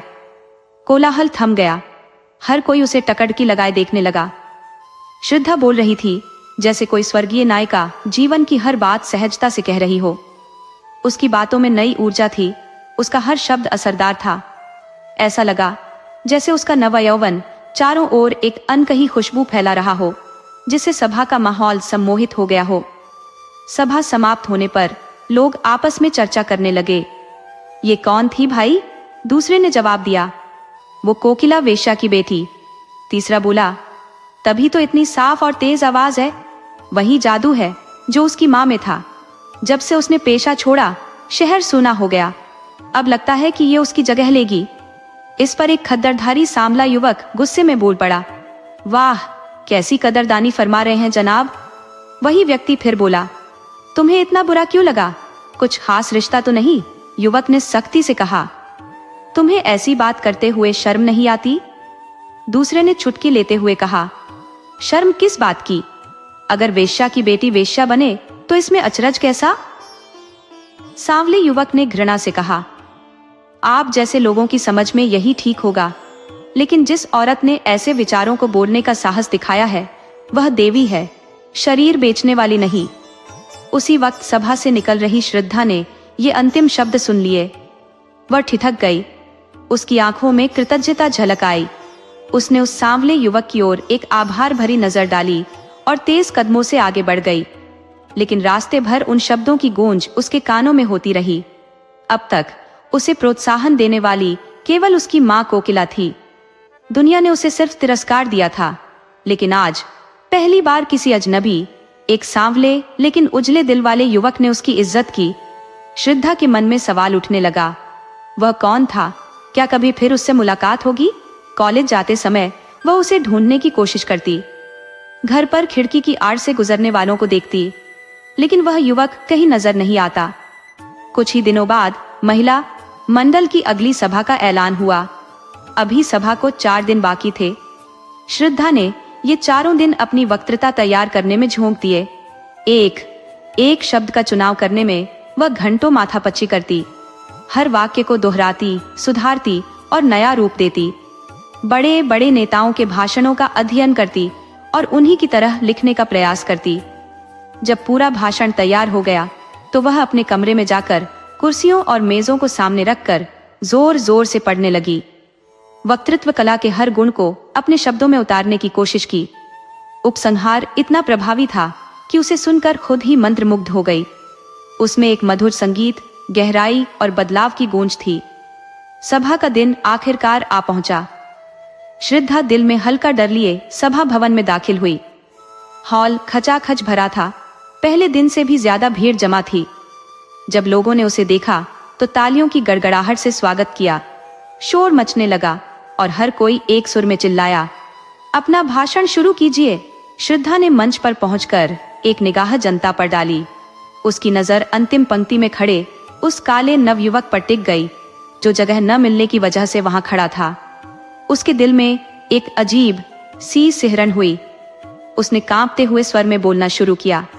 उसे ऐसा लगा मानो पूरा हॉल आंखों से भरा हुआ हो, लेकिन जीवित इंसान वहीं आखिरी कतार में खड़ा था। वह उसी को देखकर बोल रही थी, उसी से अपनी बात की सराहना चाहती थी। आधे घंटे तक श्रद्धा ने ऐसा भाषण दिया मानो शब्द नहीं, फूल बरसा रही हो। ऐसी वक्तृता सुनने का मौका लोगों को बहुत कम मिलता था। जब सभा खत्म हुई और श्रद्धा घर लौटने लगी तो उसने देखा कि वही काला नवयुवक उसके पीछे पीछे आ रहा है। श्रद्धा को पता था कि उसका भाषण सभी को पसंद आया है, लेकिन इस नवयुवक की राय सुनने का मौका नहीं मिला था। उसने अपनी चाल धीमी कर दी। थोड़ी ही देर में वह युवक उसके करीब आ गया। दोनों कुछ कदम बिना कुछ बोले चलते रहे। अंत में युवक ने थोड़ी झिझक के साथ कहा, आज तो आपने कमाल कर दिया। श्रद्धा ने अपनी खुशी को छिपाते हुए कहा, धन्यवाद, ये आपकी कृपा है। युवक ने मुस्कुराते हुए कहा, मैं किस लायक हूँ? मैं ही नहीं, पूरी सभा आपकी तारीफ में डूबी हुई थी। श्रद्धा ने पूछा, क्या आपका घर यही है? नवयुवक ने कहा, जी हाँ, मैं यहाँ मैं की पढ़ाई कर रहा हूँ। ये ऊंच नीच की खाई न जाने कब तक हमारी जिंदगी पर हावी रहेगी। दुर्भाग्यवश मैं भी उन्हीं में से हूँ जिन्हें समाज नीची नजरों से देखता है। मेरी जाति चमार है। मेरे पिता स्कूल के इंस्पेक्टर के यहाँ अर्दली का काम करते थे। उन्हीं की सिफारिश से मैं स्कूल में दाखिल हो पाया। तब से ही मैं हालात से जूझते हुए अपना रास्ता बनाता आ रहा हूँ। शुरू में स्कूल के मास्टर तक मुझे छूने से कतराते थे। ये स्थिति अब तो नहीं रही, लेकिन लड़के अब भी मुझसे दूरी बनाकर चलते हैं। श्रद्धा ने कहा, मैं कुलीनता को जन्म से नहीं बल्कि व्यक्ति के चरित्र और कर्मों से आंकती हूँ।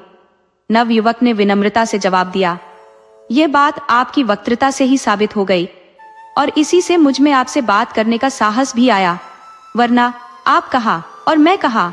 श्रद्धा ने अपनी पलकें झुकाकर धीरे से कहा, शायद आपको मेरे बारे में ठीक से पता नहीं है। नवयुवक ने गंभीरता से कहा, आपका परिचय मुझे बहुत अच्छी तरह से है।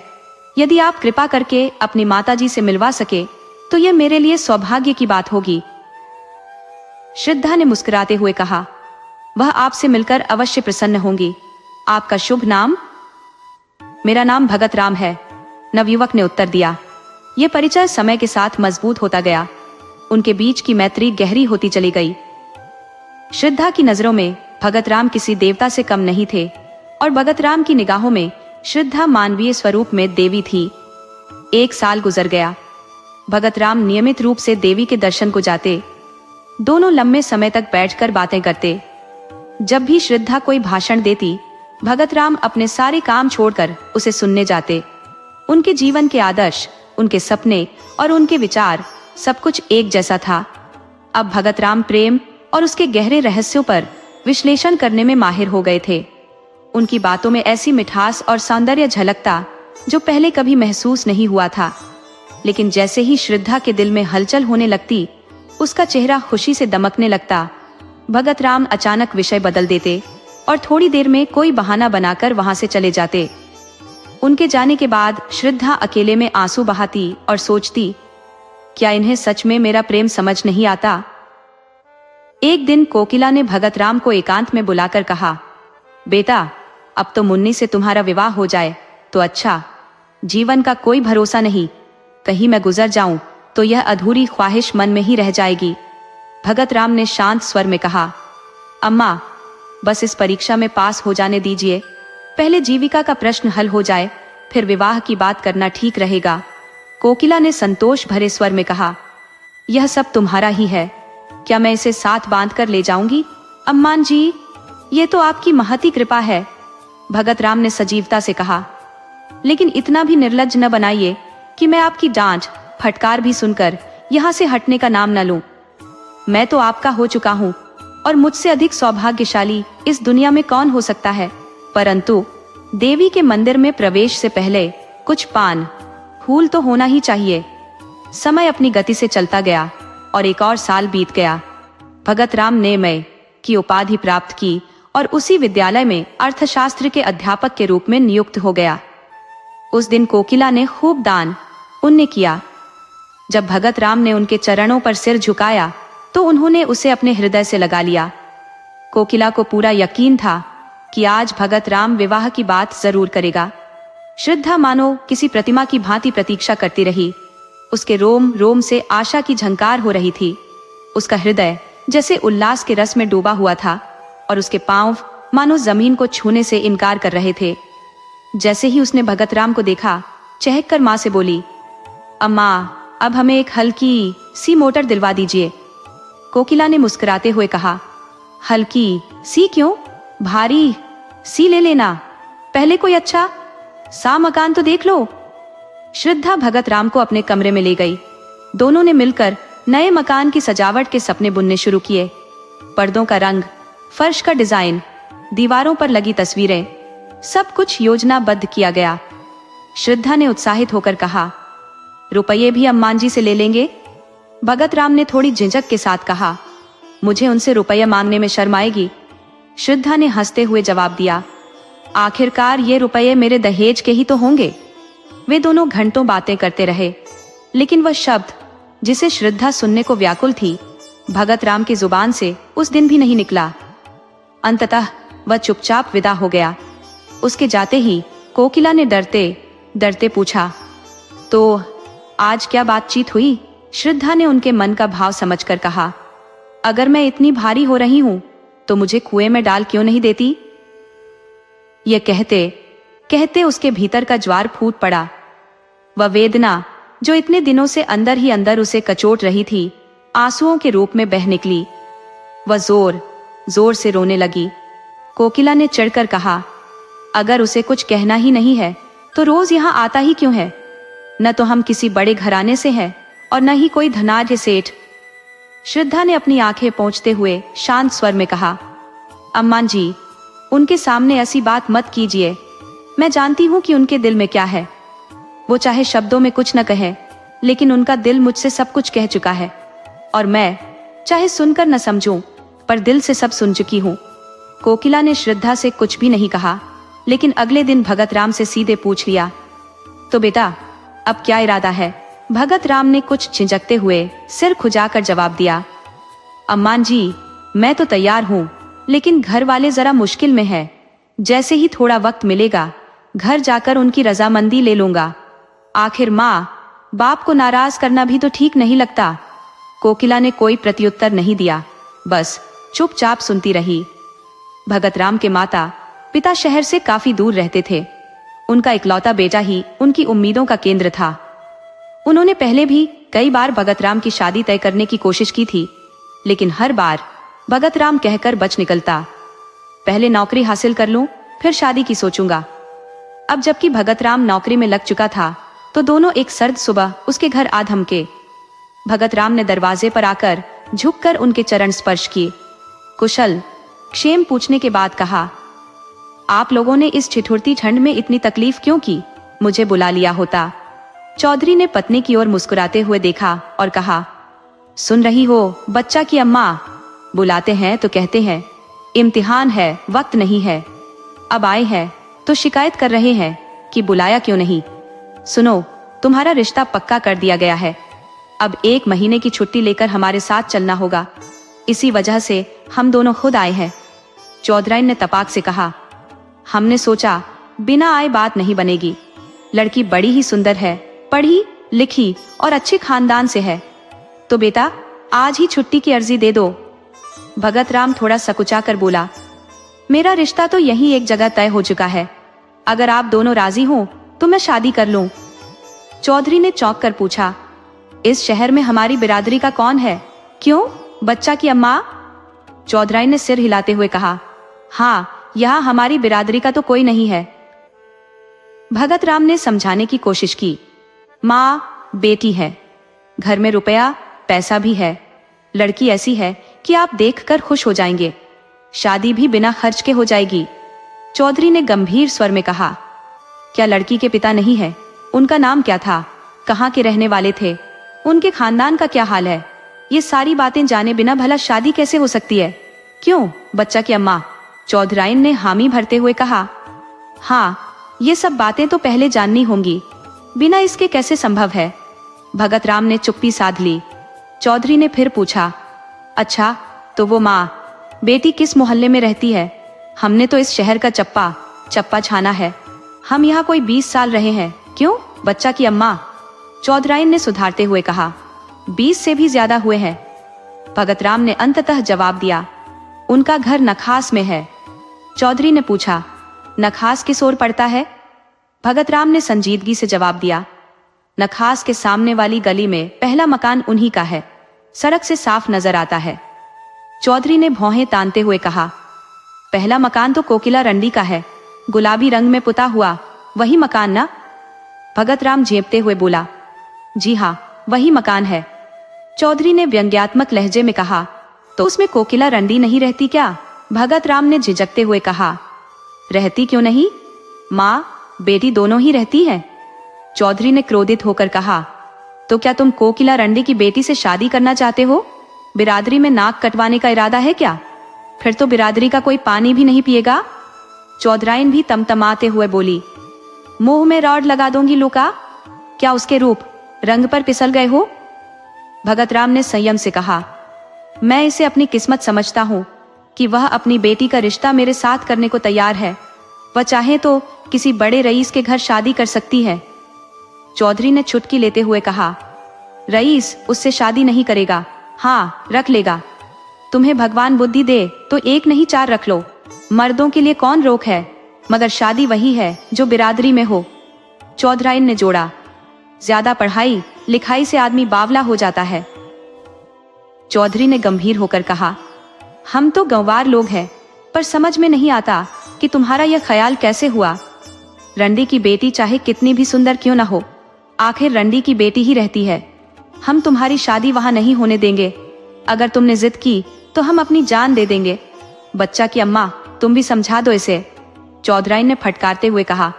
शादी करेंगे जैसे कोई मजाक हो। झाड़ू लेकर भगा दूंगी उस रौड़ को। अपनी बेटी को अपने घर में रखे। भगत राम ने हार मानते हुए कहा, अगर आप लोगों की मर्जी नहीं है तो मैं शादी नहीं करूंगा, लेकिन मैं किसी और औरत से भी शादी नहीं करूंगा। चौधराइन ने राहत की सांस लेते हुए कहा, हाँ तुम कुंवारे रहो, यह हमें मंजूर है, लेकिन उस पतुरिया के घर ब्याह ना होगा। भगत राम ने इस बार खींच कर कहा, आप उसे बार बार पतुरिया क्यों कहती है? किसी जमाने में उसका यह पेशा रहा होगा, लेकिन आज वह जितने अच्छे आचरण से रहती है वैसा तो शायद ही कोई और रहता हो। ऐसा पवित्र आचरण मैंने आज तक देखा ही नहीं। भगत राम की सारी कोशिश नाकाम रही। चौधराइन ने ऐसी जिद ठानी कि अपनी बात से 1 इंच भी नहीं हटी। रात में जब भगत राम अपने प्रेम आश्रय में पहुंचा तो उसका चेहरा बुझा हुआ था। हर अंग से निराशा झलक रही थी।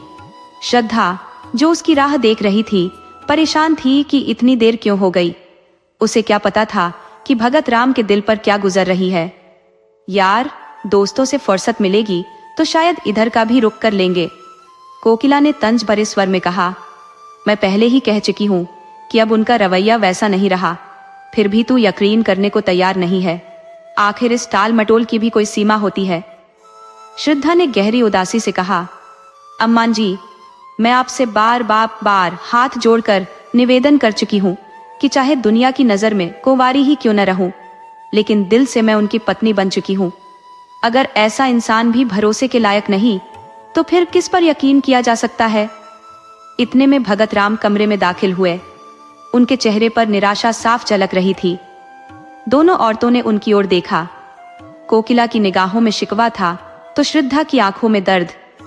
कोकिला की आंखें जैसे पूछ रही थी, ये क्या बर्ताव है तुम्हारा, और श्रद्धा की आंखें जैसे कह रही थी, इतनी बेरुखी क्यों?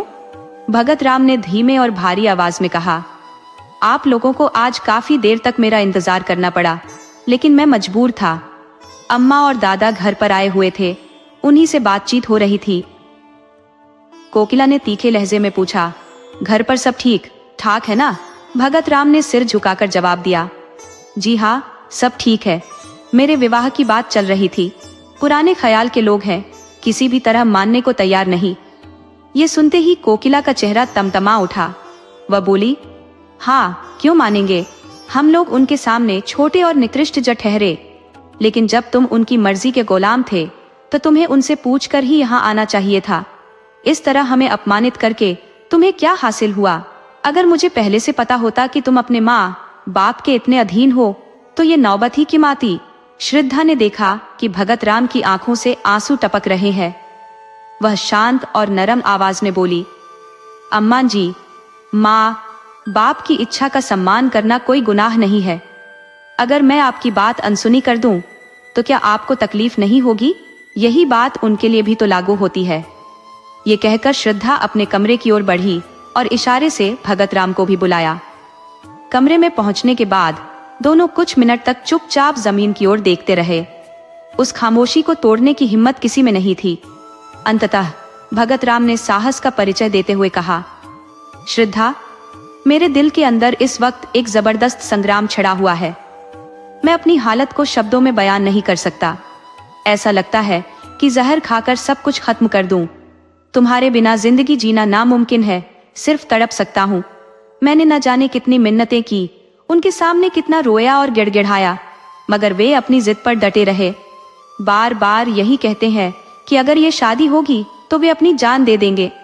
उन्हें मेरी मौत मंजूर है, मगर तुम्हें अपनी बहू मानना गवारा नहीं। श्रद्धा ने दिलासा देते हुए कहा, प्यारे, उनका ऐसा व्यवहार करना गलत नहीं है। पढ़े लिखे लोगों में भी ऐसे कितने ही होते हैं, इसमें उनका कसूर नहीं है। मैं सुबह उनके पास जाऊंगी। हो सकता है मुझे देखकर उनका दिल पिघल जाए। मैं हर संभव कोशिश करूंगी कि उनका प्यार जीत लूं। मैं उनकी धोतियां धोऊंगी, उनके पैर दबाऊंगी। मैं वो सब करूंगी जो उनकी मनचाही बहू करती। इसमें शर्म की कोई बात नहीं।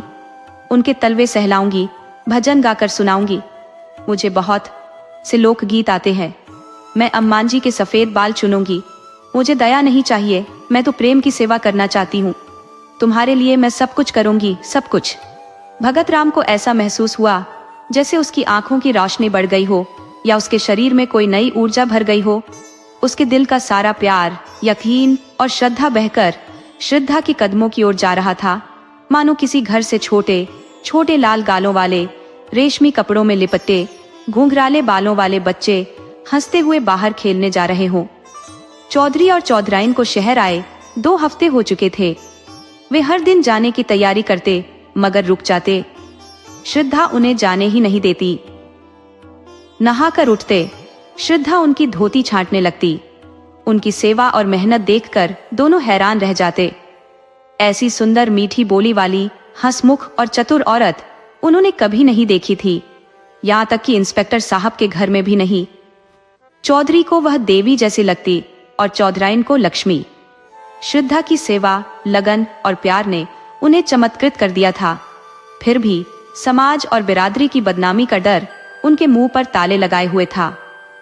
15वें दिन जब श्रद्धा रात के लगभग 10 बजे अपने घर लौट गई, तब चौधरी ने चौधराइन से कहा, ये लड़की तो सच में साक्षात लक्ष्मी का अवतार है।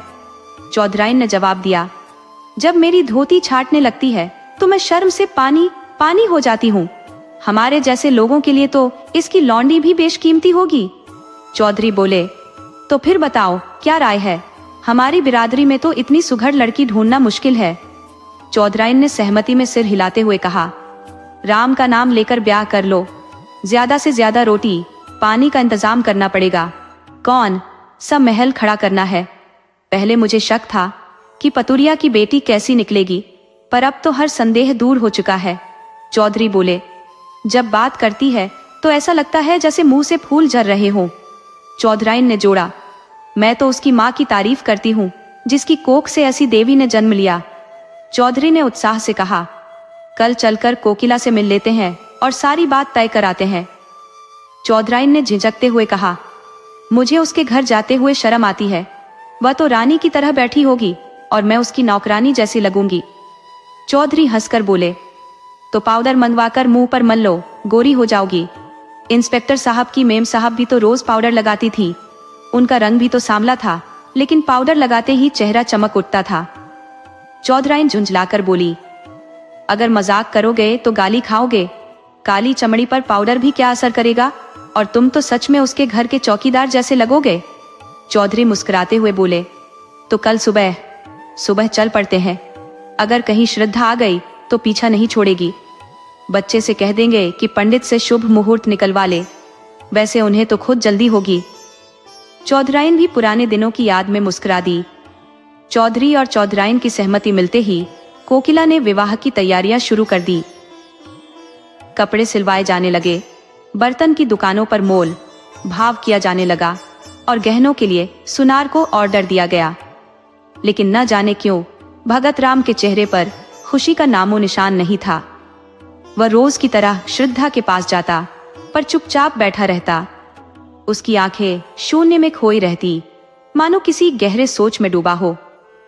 श्रद्धा अपने नए नवेले कपड़े और जड़ाऊ गहने उसे दिखाती, लेकिन उसके भीतर की उमंग और खुशी में वह भगत राम की आंखों में छुपे दर्द को नहीं देख पाती। दूसरी ओर चौधरी भी हर दिन शहर जाकर विवाह की तैयारियां पूरी कर रहे थे। भगत राम के स्वतंत्र ख्यालात रखने वाले मित्र उसकी किस्मत से जलते थे। अप्सरा जैसी सुंदर पत्नी और कारुओं के खजाने जैसी संपत्ति किस्मत वालों को ही नसीब होती है, परंतु वही भगत राम जो दूसरों की ईर्ष्या, कोकिला की खुशी, श्रद्धा की इच्छाओं और चौधराइन के आनंद का कारण था, चुपचाप अपने आंसुओं को पीता रहता था। उसके जीवन की निराशा का कोई अंदाजा नहीं लगा सकता था। चिराग तले अंधेरा सच में गहराया हुआ था। उसके हृदय के अंदर उठने वाले तूफान की भनक तक किसी को नहीं थी। जैसे शादी का दिन पास आ रहा था, भगत राम की झूठी खुशी भी फीकी पड़ने लगी। शादी से 4 दिन पहले हल्के बुखार ने उसे जकड़ लिया। वह श्रद्धा के घर जाना तो दूर, बिस्तर से उठ भी न सका। चौधरी और चौधराइन सहित बिरादरी के अन्य लोग भी आ पहुंचे थे, परंतु विवाह की तैयारियों में सभी इतने मग्न थे कि भगत राम की हालत पर किसी का ध्यान ही नहीं गया। दूसरे दिन भी वह घर से बाहर ना आ सका। श्रद्धा ने सोचा कि शादी की रस्मों में व्यस्त होगा। तीसरे दिन चौधराइन भगत राम को बुलाने पहुंची तो उन्होंने देखा कि वह सहमा हुआ फटी फटी आंखों से कमरे के एक कोने की ओर घूर रहा था। दोनों हाथ आगे किए जैसे किसी से बचने की कोशिश कर रहा हो। चौधराइन ने घबराकर पूछा, बेटा क्या हुआ, इस तरह पीछे क्यों हट रहे हो? यहाँ तो कोई नहीं है। भगत राम की आंखों में पागलों जैसी बेचैनी और डर साफ छलक रहा था। कांपते स्वर में बोला, नहीं अम्मां जी, देखो वह श्रद्धा आ रही है। देखो उसके दोनों हाथों में 2 काली नागिनें हैं। वो मुझे दसवाना चाहती है। अरे अम्मा, वो पास आ रही है। श्रद्धा, श्रद्धा, तुम मेरी जान की दुश्मन क्यों बन गई? क्या मेरे असीम प्यार का यही इनाम है? मैं तो हमेशा तुम्हारे चरणों में समर्पित था। इस जीवन की कीमत ही क्या है? इन नागिनों को फेंक दो, मैं अपनी जान तुम्हारे चरणों में लुटा दूंगा। पर तुम मानोगी नहीं। इतना कहते ही भगत राम धड़ाम से गिर पड़ा। चौधराइन ने घबराकर चौधरी को बुलाया। दोनों ने मिलकर भगत राम को उठाया और चारपाई पर लिटा दिया। चौधरी ने तुरंत सोचा कि यह किसी आसेब का प्रभाव हो सकता है। वे तुरंत लौंग और राख लेकर आए और भगत राम पर आसेब उतारने का प्रयोग शुरू कर दिया। चौधरी को मंत्र तंत्र में अच्छी जानकारी थी। भगत राम का पूरा शरीर बर्फ की तरह ठंडा हो चुका था, लेकिन उसका सिर तवे की तरह तप रहा था। रात भर भगत राम बार बार घबराकर उठ बैठता। हर बार चौधरी कोई मंत्र बुदबुदाते हुए अपने हिसाब से आसेब को भगाने की कोशिश करते। चौधराइन ने परेशान होकर कहा, किसी डॉक्टर को क्यों नहीं बुलवा लेते? शायद दवा से कुछ राहत मिल जाए। कल शादी है और आज ये हालत। चौधरी ने आत्मविश्वास भरे स्वर में कहा, डॉक्टर आकर क्या करेगा? वही पीपल वाले बाबा सब संभालेंगे। दवा दारू करना तो बस और मुसीबत बुलाने जैसा है। रात कट जाने दो, सुबह सुबह 1 बकरा और दारू की बोतल बाबा को चढ़ा देंगे, फिर सब ठीक हो जाएगा। डॉक्टर बीमारी ठीक करते हैं, हवा और देवताओं का गुस्सा नहीं। ये कोई आम बीमारी नहीं है। कुल से बाहर शादी करने की वजह से देवता नाराज हो गए हैं। सुबह होते ही चौधरी ने बकरा मंगवाया। औरतें गीत गाती गुनगुनाती देवी के चौतरे की ओर बढ़ गईं। लेकिन जब सभी वापस लौटे तो देखा कि भगत राम की हालत और बिगड़ चुकी थी। उसकी नब्ज धीरे धीरे बंद हो रही थी। चेहरे पर मौत का खौफ साफ छलक रहा था। उसकी आंखों से आंसू बहकर गालों पर लुढ़क रहे थे, जैसे कोई अनकही इच्छा दुनिया के सामने आखिरी संदेश सुना रही हो। जीवन का ऐसा करुण दृश्य, आंसुओं की 2 बूंदें जैसे पूरी कहानी कह गई। अब चौधरी सच में घबरा गए। उन्होंने तुरंत कोकिला को खबर दी और एक आदमी डॉक्टर को बुलाने भेजा। डॉक्टर के आने में तो देर होनी ही थी, लेकिन कोकिला और श्रद्धा आदमी के साथ तुरंत पहुंच गई। श्रद्धा भगत राम के पास खड़ी हो गई और उसकी आंखों से आंसुओं की धारा बह निकली। थोड़ी देर बाद भगत राम ने अपनी आंखें खोली और श्रद्धा को देखकर बोले, तुम आ गई श्रद्धा, मैं तुम्हारी राह देख रहा था। ये मेरा आखिरी प्यार स्वीकार करो। आज ही इस कहानी का अंत हो जाएगा जो 3 साल पहले शुरू हुई थी। इन 3 वर्षों में मुझे जो आत्मा को चीरने वाला दर्द मिला, वो सिर्फ मेरा दिल जानता है। तुम वफादारी की मूरत हो, लेकिन मेरे मन में बार बार ये सवाल उठता था, क्या तुम खून के असर को मिटा सकती हो? क्या तुम अपनी परंपरा और जन्म से जुड़े नियमों को एक झटके में तोड़ सकती हो? इन भ्रमों के लिए मुझसे नाराज मत होना। मैं तुम्हारे काबिल कभी नहीं था। तुम्हारे जैसा महान हृदय मैं कभी नहीं पा सका। हाँ, इन्हीं शंकाओं और भ्रमों के चलते मैं अपनी अधूरी इच्छाओं के साथ इस संसार को छोड़कर जा रहा हूँ। तुम्हारे अनंत, निस्वार्थ और निर्मल प्रेम की याद हमेशा मेरे साथ रहेगी। लेकिन हाय अफसोस, ये कहते कहते भगत राम की आंखें फिर बंद हो गई। श्रद्धा के चेहरे पर गहरी लाली दौड़ गई। उसके आंसू अचानक थम गए। जो सिर झुका हुआ था वह अब सीधा तन गया। माथे पर सख्त लकीरें उभर आईं और आंखों में आत्मसम्मान की एक चमक सी दिखाई दी। कुछ पलों तक वह वहीं खड़ी रही, लेकिन दूसरे ही क्षण वह नीचे आई और अपनी गाड़ी में बैठ गई। कोकिला हड़बड़ाकर उसके पीछे दौड़ी और बोली, बेटी, ये गुस्से का वक्त नहीं है। लोग क्या क्या बातें करेंगे? उनकी हालत हर पल बिगड़ती ही जा रही है। तुम्हारे रहने से बुजुर्गों को थोड़ा दिलासा मिलेगा। श्रद्धा ने कोई जवाब नहीं दिया। उसने कोचवान से कहा, घर चलो। कोकिला भी चुपचाप गाड़ी में बैठ गई। बाहर सर्दी की तीव्रता असहनीय थी। आसमान पर गहरे काले बादल गुमड़ रहे थे। ठंडी हवा सरसराती हुई चल रही थी। माघ के आखिरी दिन थे। हर पेड़, हर पौधा जैसे ठंड से सिकुड़ गया था।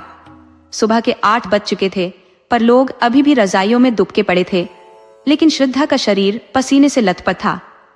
ऐसा लगता था जैसे सूरज की सारी गर्मी उसकी नस नस में दौड़ गई हो। उसके होंठ सूख गए थे, पर प्यास से नहीं, अंदर की जलती हुई आग की वजह से।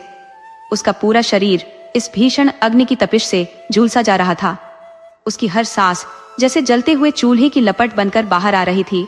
घर पहुंचते पहुंचते उसका नाजुक चेहरा मुरझा चुका था। उसके होंठ पीले पड़ गए, मानो किसी जहरीले सांप ने डस लिया हो।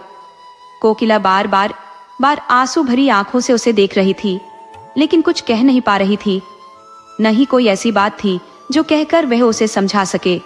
घर पहुंचने के बाद श्रद्धा ऊपर के कमरे की ओर बढ़ी, लेकिन उसमें इतनी ताकत नहीं बची थी कि वह सीढ़ियां चढ़ सके। किसी तरह रस्सी का सहारा लेते हुए वह अपने कमरे तक पहुंची। हाय, महज आधे घंटे पहले यहाँ हर चीज पर खुशियों और उम्मीदों की चमक थी, लेकिन अब सब कुछ जैसे गम में डूबा हुआ लग रहा था। बड़े बड़े संदूकों में करीने से रखे गए कपड़े उसे चुभने लगे। उन्हें देखकर उसके दिल में एक हुक उठी और वह ऐसे गिर पड़ी जैसे कुलाचें भरता हुआ हिरन तीर लगने से अचानक धराशायी हो जाता है। अचानक उसकी नजर दीवार पर टंगे उस चित्र पर गई जो 3 साल से उसके जीवन का आधार बना हुआ था। उस तस्वीर को उसने न जाने कितनी बार चूमा था, गले लगाया था और सीने से लगाकर महसूस किया था। वह सारी यादें एक एक करके उसकी आंखों के सामने तैरने लगी, लेकिन अब उन यादों को दोबारा सोचने का भी अधिकार जैसे उससे छिन गया था। हृदय के भीतर एक ऐसा दर्द उठा जो पहले से भी ज्यादा तीव्र और असहनीय था। ऐसा लगा मानो किसी प्रचंड तूफान ने सब कुछ तहस नहस कर दिया हो। हाय, उस मरते हुए के दिल को उसने कितनी गहरी चोट पहुंचाई थी। भगत राम के अविश्वास का यह जवाब, यह तिरस्कार कितना भयावह और दिल को चीरने वाला था। ओह, वह इतनी कठोर कैसे हो गई। उसका अपना प्रियजन उसकी आंखों के सामने अपनी आखिरी सांसें गिन रहा था और उसने सांत्वना का एक भी शब्द तक नहीं कहा। यही तो रक्त का असर है, और क्या हो सकता था। पहली बार श्रद्धा को अपनी माँ कोकिला की बेटी होने का दुख हुआ। उसे महसूस हुआ कि वह कितनी स्वार्थी और निर्मम है। आज उसे पहली बार समझ आया कि जिस त्याग, सेवा और उच्च आदर्श पर उसे गर्व था, वह सब केवल एक छलावा था। श्रद्धा का मन टूट गया। उसने महसूस किया कि उस स्वर्गीय प्रेम का ऐसा हृदय विदारक अंत वेश्या की बेटी के सिवा और कौन कर सकता था। उसी पल वह कमरे से बाहर निकली और बिजली की गति से सीढ़ियां उतरती हुई भगत राम के घर की ओर दौड़ पड़ी। वह बस एक बार उससे गले मिलना चाहती थी, अंतिम बार उसकी आंखों में झांकना चाहती थी। रास्ते में कोई सवारी नहीं मिली। श्रद्धा थकान से चूर हो रही थी। उसके शरीर से पसीना बह रहा था। कई बार वह ठोकर खाकर गिरी, फिर संभली और दौड़ने लगी। उसके घुटनों से खून बह रहा था। साड़ी जगह जगह से फट चुकी थी, लेकिन उसे अपने शरीर की कोई सुध नहीं थी। उसका हर कण, हर सांस बस एक ही प्रार्थना कर रहा था कि भगत राम की बुझती हुई जिंदगी की लौ थोड़ी और जलती रहे। श्रद्धा के दिल में केवल एक ही इच्छा थी, वह आखिरी बार भगत राम के मुंह से अपना नाम सुन सके। केवल एक बार श्रद्धा शब्द सुनने भर से उसकी सारी आकांक्षाएं पूर्ण हो जाती। जैसे ही वह वहां पहुंची, चौधराइन ने उसका हाथ पकड़ लिया। रोते हुए बोली, बेटी, तुम कहाँ चली गई थी? 2 बार तुम्हारा नाम लेकर पुकार चुके हैं। श्रद्धा को ऐसा लगा मानो उसका दिल फट जाएगा। उसकी आंखें सोनी हो गई। ऐसा प्रतीत हुआ जैसे वह गहरे समुद्र की भयंकर भंवर में समा गई हो। जैसे ही उसने कमरे में कदम रखा, भगत राम के ठंडे पैरों पर अपना सिर झुका दिया। उसके पैरों को अपने आंसुओं की गर्मी से धोते हुए उसे गर्म करने का प्रयास करने लगी। ये दृश्य मानो उसकी सारी आशाओं और अधूरे सपनों की समाधि का प्रतीक था। भगत राम ने धीरे से अपनी आंखें खोली और कहा, श्रद्धा, क्या तुम हो? मुझे यकीन था कि तुम आओगी। इसी विश्वास ने मेरे प्राणों को अब तक रोके रखा था। जरा अपना सिर मेरे हृदय पर रख दो। हाँ, अब मुझे विश्वास हो गया है कि तुमने मुझे क्षमा कर दिया है। मेरा मन डूब रहा है। तुमसे कुछ मांगना चाहता हूँ, पर किस अधिकार से मांगूं? जब जीते जी कुछ कहने का साहस नहीं हुआ तो अब क्या कहूँ। जीवन के अंतिम क्षण हमेशा किसी अधूरी चाह को अपने भीतर छिपाए रखते हैं। मृत्यु से पहले हमारी सारी ईर्ष्या, द्वेष और भेदभाव समाप्त हो जाते हैं। जिनसे हम घृणा करते थे, उन्हीं से पुराने सौहार्द और मित्रता को पुनः स्थापित करने का मन करता है।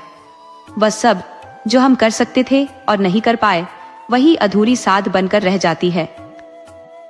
भगत राम ने अपने टूटे हुए, विषाद से भरे स्वर में अपने प्रेम को श्रद्धा के सामने दोहराया।